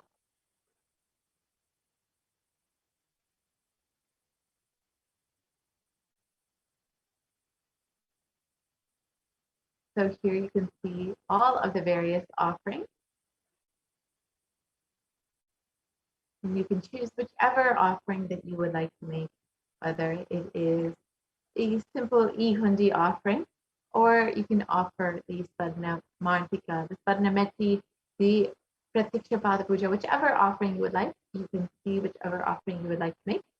And you can go ahead and we can go to the link tiny.cc/Devi offering.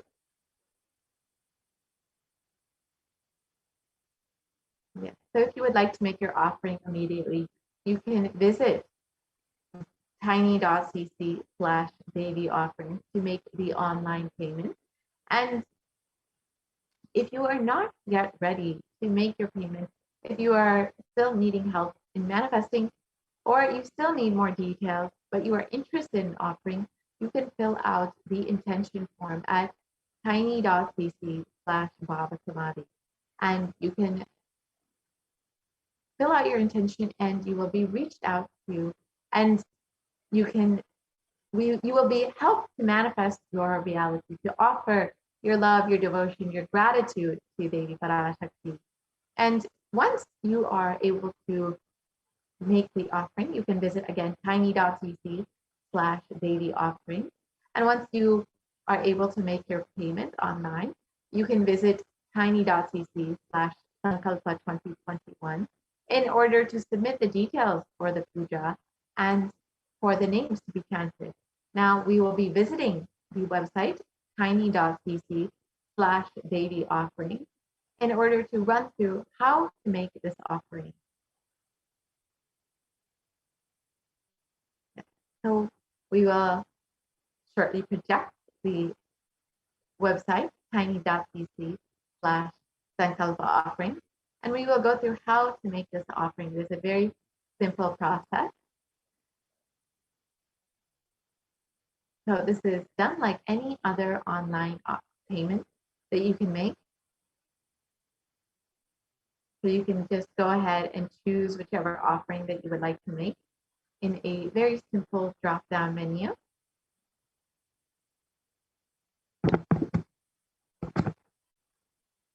All right. We will be right back with this website so you can go through and see how to make this offering. We'll be right back after a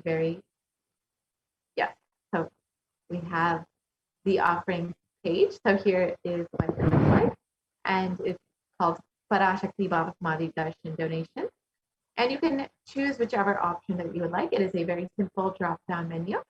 So you can choose whichever option you would like. You would like to offer the Spadna Meti to Devi Parashakti. You can go ahead and choose that. You can see the various options. You can choose the, say you would like to offer the Pratiksha Pada Puja. You can go ahead and choose that offering. And then you can choose as many as you would like. You would like to offer one, you can offer one. You would like to offer two, one for yourself, one for your daughter, you can go ahead and do that. Then you can add that to your cart.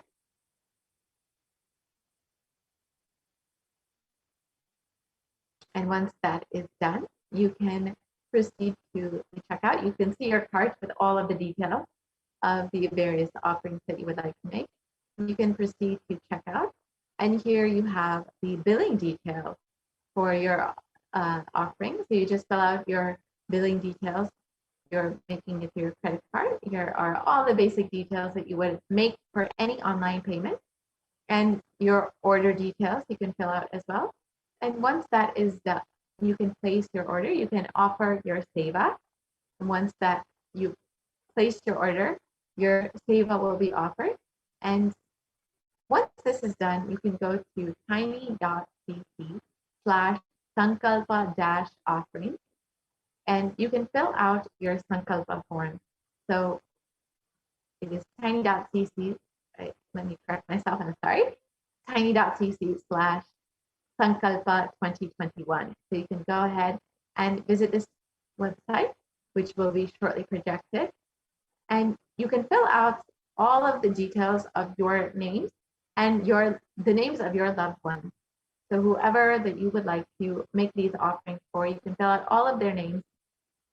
And you can also fill out any details if you have about the nakshatra or gotra or rasi. So you can fill out all of these details.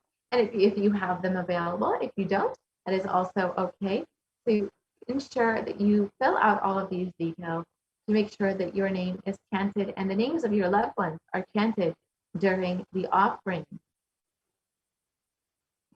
So we'll be shortly projecting the tiny.cc/sankalpa 2021 form. So you can go through and see exactly how to fill this out and how to make sure that your sankalpa is chanted, or that your name is chanted during the sankalpa offering. Yes. So we've seen the website where we can make the offering. So once that is done, you can visit tiny.cc/sankalpa 2021 to make this offering. We will just project this form.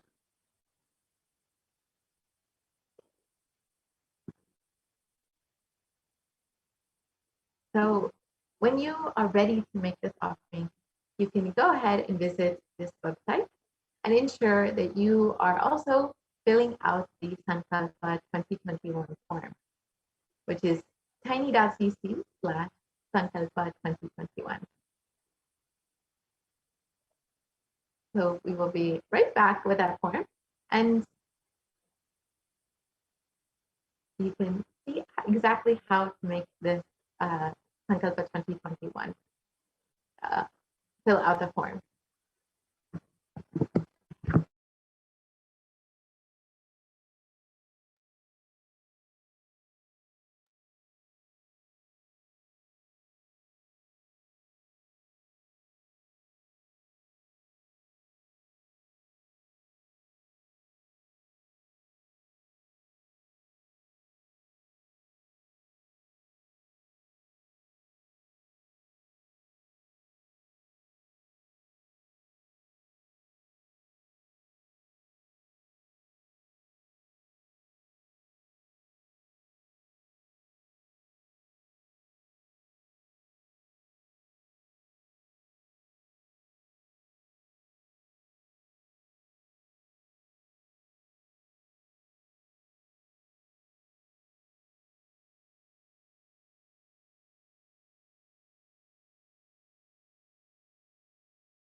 So now we have the Sankalpa Names 2021 form. So you can see the details that you would see in the form.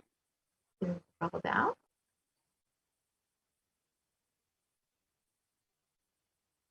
Yeah, so you can see all of the details in the form. And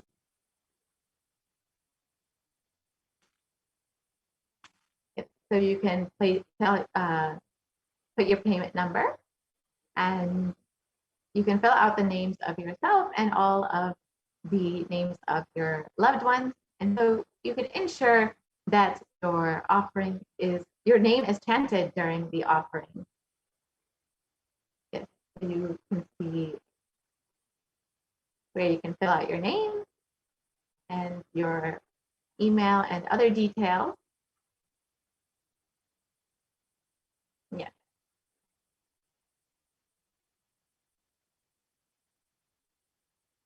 So you can select whichever offering that you are going to make or that you've already made. So once this is done, you will have made your offering to Devi Parashakti, and you can rest assured that your offering will be made in your name to Devi Parashakti, that your love, your gratitude, your devotion will be offered to Devi. So with this, we will be concluding this portion of the program, and we'll be right back after a very short break and enter into the next segment.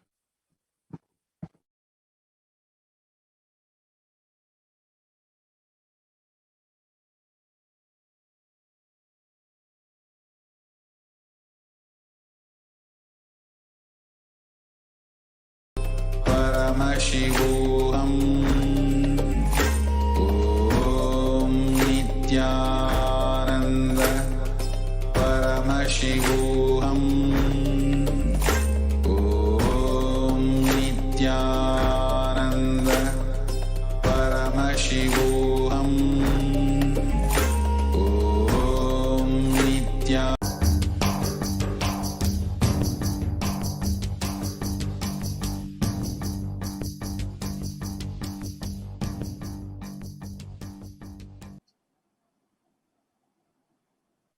When we're waiting for Sonali to come live and share her experience, if you are somebody who received your Akashic reading, and if you would like to share your experience live on Nithyananda TV, you can email us at contact@kailasa.org. Send us an email, just give a gist of what was your experience, and then we will be more than happy to have you join the live panel. Okay, now today we have Sonali Gupta. Nithyanandam, Sonali. Nithyananda Ma, thank you for having me here. It's my pleasure to share my experience about what changes and transformation Devi has brought in my life. And before I go into the experience I had from the recent Akashic readings, I want to share that Devi has been like a very transformative force. Like she's always been someone that I connect to so deeply that I have done completions and I've done so many things, but with Devi, like with her grace, it just opens like floodgates. So before I share what happened recently, right, like last year, during one of the Paramashivoham programs, during a Devi Darshan, I was intensely praying to her, and she gave me courage. And I thought, like, there's one thing that I've been putting off on was to kind of become a Sarvanyapita Yajaman, and I pledged during that darshan that I will make it happen. Like I'll just do everything possible to make that happen. And within 15 days of that, I worked through my incompletions. They surfaced, but I kind of took the jump within 15 days of that darshan, and I actually made a jump into Sarvanyapita Yajaman. And of course, that was a great blessing, right? Not to say like, Devi definitely blessed with a lot more than what I could offer. It's her grace and compassion is so good. And very recently, during these Akashic readings, I had submitted my questions, but like everyone else, I wasn't sure if Devi was going to answer and if she's ever going to answer my prayer. But I was just tuning on to the session, listening, and I'd submitted my questions a few days ago, not even on that day, but it was my birthday on 28th of April. And as soon as Devi kind of said the first few sentences, I heard my name as the very first name. And just hearing that, I, of course, did not understand the language, but just hearing my name and the energy, it was like I knew something was shifted, like it was just something was taken care of. And I did not know what Devi said, but it was amazing. And I was just absorbing that and just trying to figure out like what that meant and what was this shift. And I was just totally enjoying that space. And then the very next day, when the Akashic readings happened again, the readings had started and I just posted my question casually. I wasn't even at that point, I thought, I'm probably already late.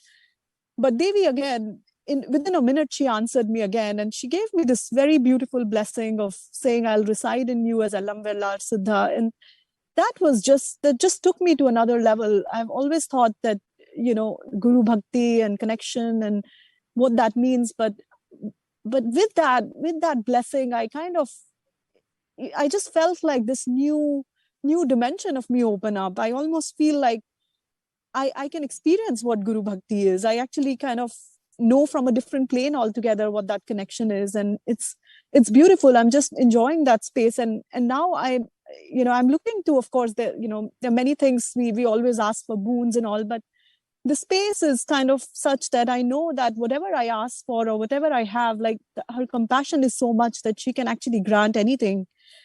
And that's something I wanted to share with everyone. So beautifully summarized, Sonali. And Sonali, actually, first of all, wanted to thank you for contributing and supporting Kailasa as a Sarvanyapita Yajaman. And what aspect of you, like what is it that you really connected with in Kailasa and Swamiji's mission that made you take this jump to contribute towards this divine cause? What was that in you specifically that made you decide, yes, I need to become a Sarvanyapita Yajaman, I need to support and I need to contribute to this divine cause? Yeah, I think the very, very first thing that kind of clicked with me was when I attended my IA in December 2016. That was my very first connection where I really kind of met Swamiji and attended a full 21-day program with him. At that time, there was a full day on, how Swamiji has been contributing towards Sanatana Hindu Dharma and everything that he's been trying to do. And the fact that, he mentioned that he's just here to make a statement to the world that Sanatana Hindu Dharma is real. I think that one sentence struck me and that just stuck with me forever. And I always wanted to stand up for his mission and do something in whatever small way we can, right? I think it's also Swamiji's way of making us realize our true potential, right? So many people have said before, you cannot really give to him, you can only get showered, but it's about taking that action and standing up for and saying yes, right? Saying yes, that I want to stand up for it. And that's what I wanted to stand up for. And I want to continue doing more and more, right? So Devi has shifted me to a space where I really think that, that I can feel that the real purpose of life is to really kind of continue to give and continue to just do whatever I can for this purpose and this mission of Swamiji's. So beautifully shared, Sonali. Thank you so much for coming live and sharing. And let me ask Pranaprema if you would like to have ask Sonali anything. Yes, I just have one question for you, Sonali. First of all, thank you so much for coming live for our viewers. And I just wanted to know, what was the space shift that you had after you became a Sarvanyapita Yajaman? What was your cognition shift that you had about wealth and abundance? Because it's not like everybody has that wealth ready-made to offer it. It is the space that you carry. And with Swamiji's blessings, once you create the space, he manifests through us. So what would you like to tell our viewers? What was the space shift that you had when you manifested Sarvanyapita Yajaman? Yeah. So for me, the biggest space shift was from being this person who was kind of insecure and trying to hold on to the wealth, thinking that it will be used for something, and kind of having that insecurity or fear inside me that would prevent me from taking that jump, and this fear of being judged, and fear of what will people think, and am I crazy, like with that, from moving from that fear to actually moving to a space where I am, where I don't really, where wealth happens, but I don't feel very attached to it. I think that has been the biggest shift for me. I don't have to worry about wealth. I don't have to think about it. It's just another thing in my life. It's not something that I worry or fear about. Amazing. Thank you so much, Ma. Thank you so much for joining the show today. It was really inspiring how you are holding Swamiji and his mission and how you're supporting it. Really, thank you so much. Thank you so much for having me, Ma. Thank you, Sonali.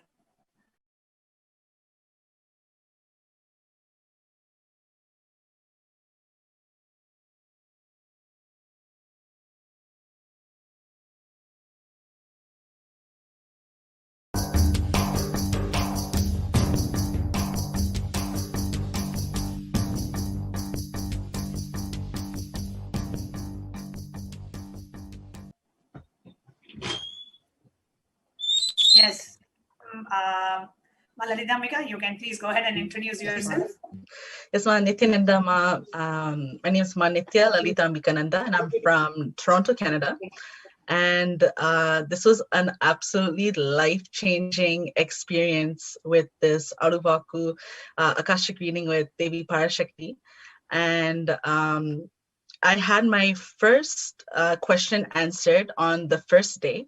And it was a little bit of a process because I was asking many logical questions. And these logical questions I was asking, I thought that you know what, this is not going to work out. I'm dropping everything at Devi Parashakti's feet. And I prayed to her that I'm dropping everything. And I had only one question left. And it was, what is the direction of my life? And the reading came back as, come to Kailasa in the West and California, and your life is at my feet.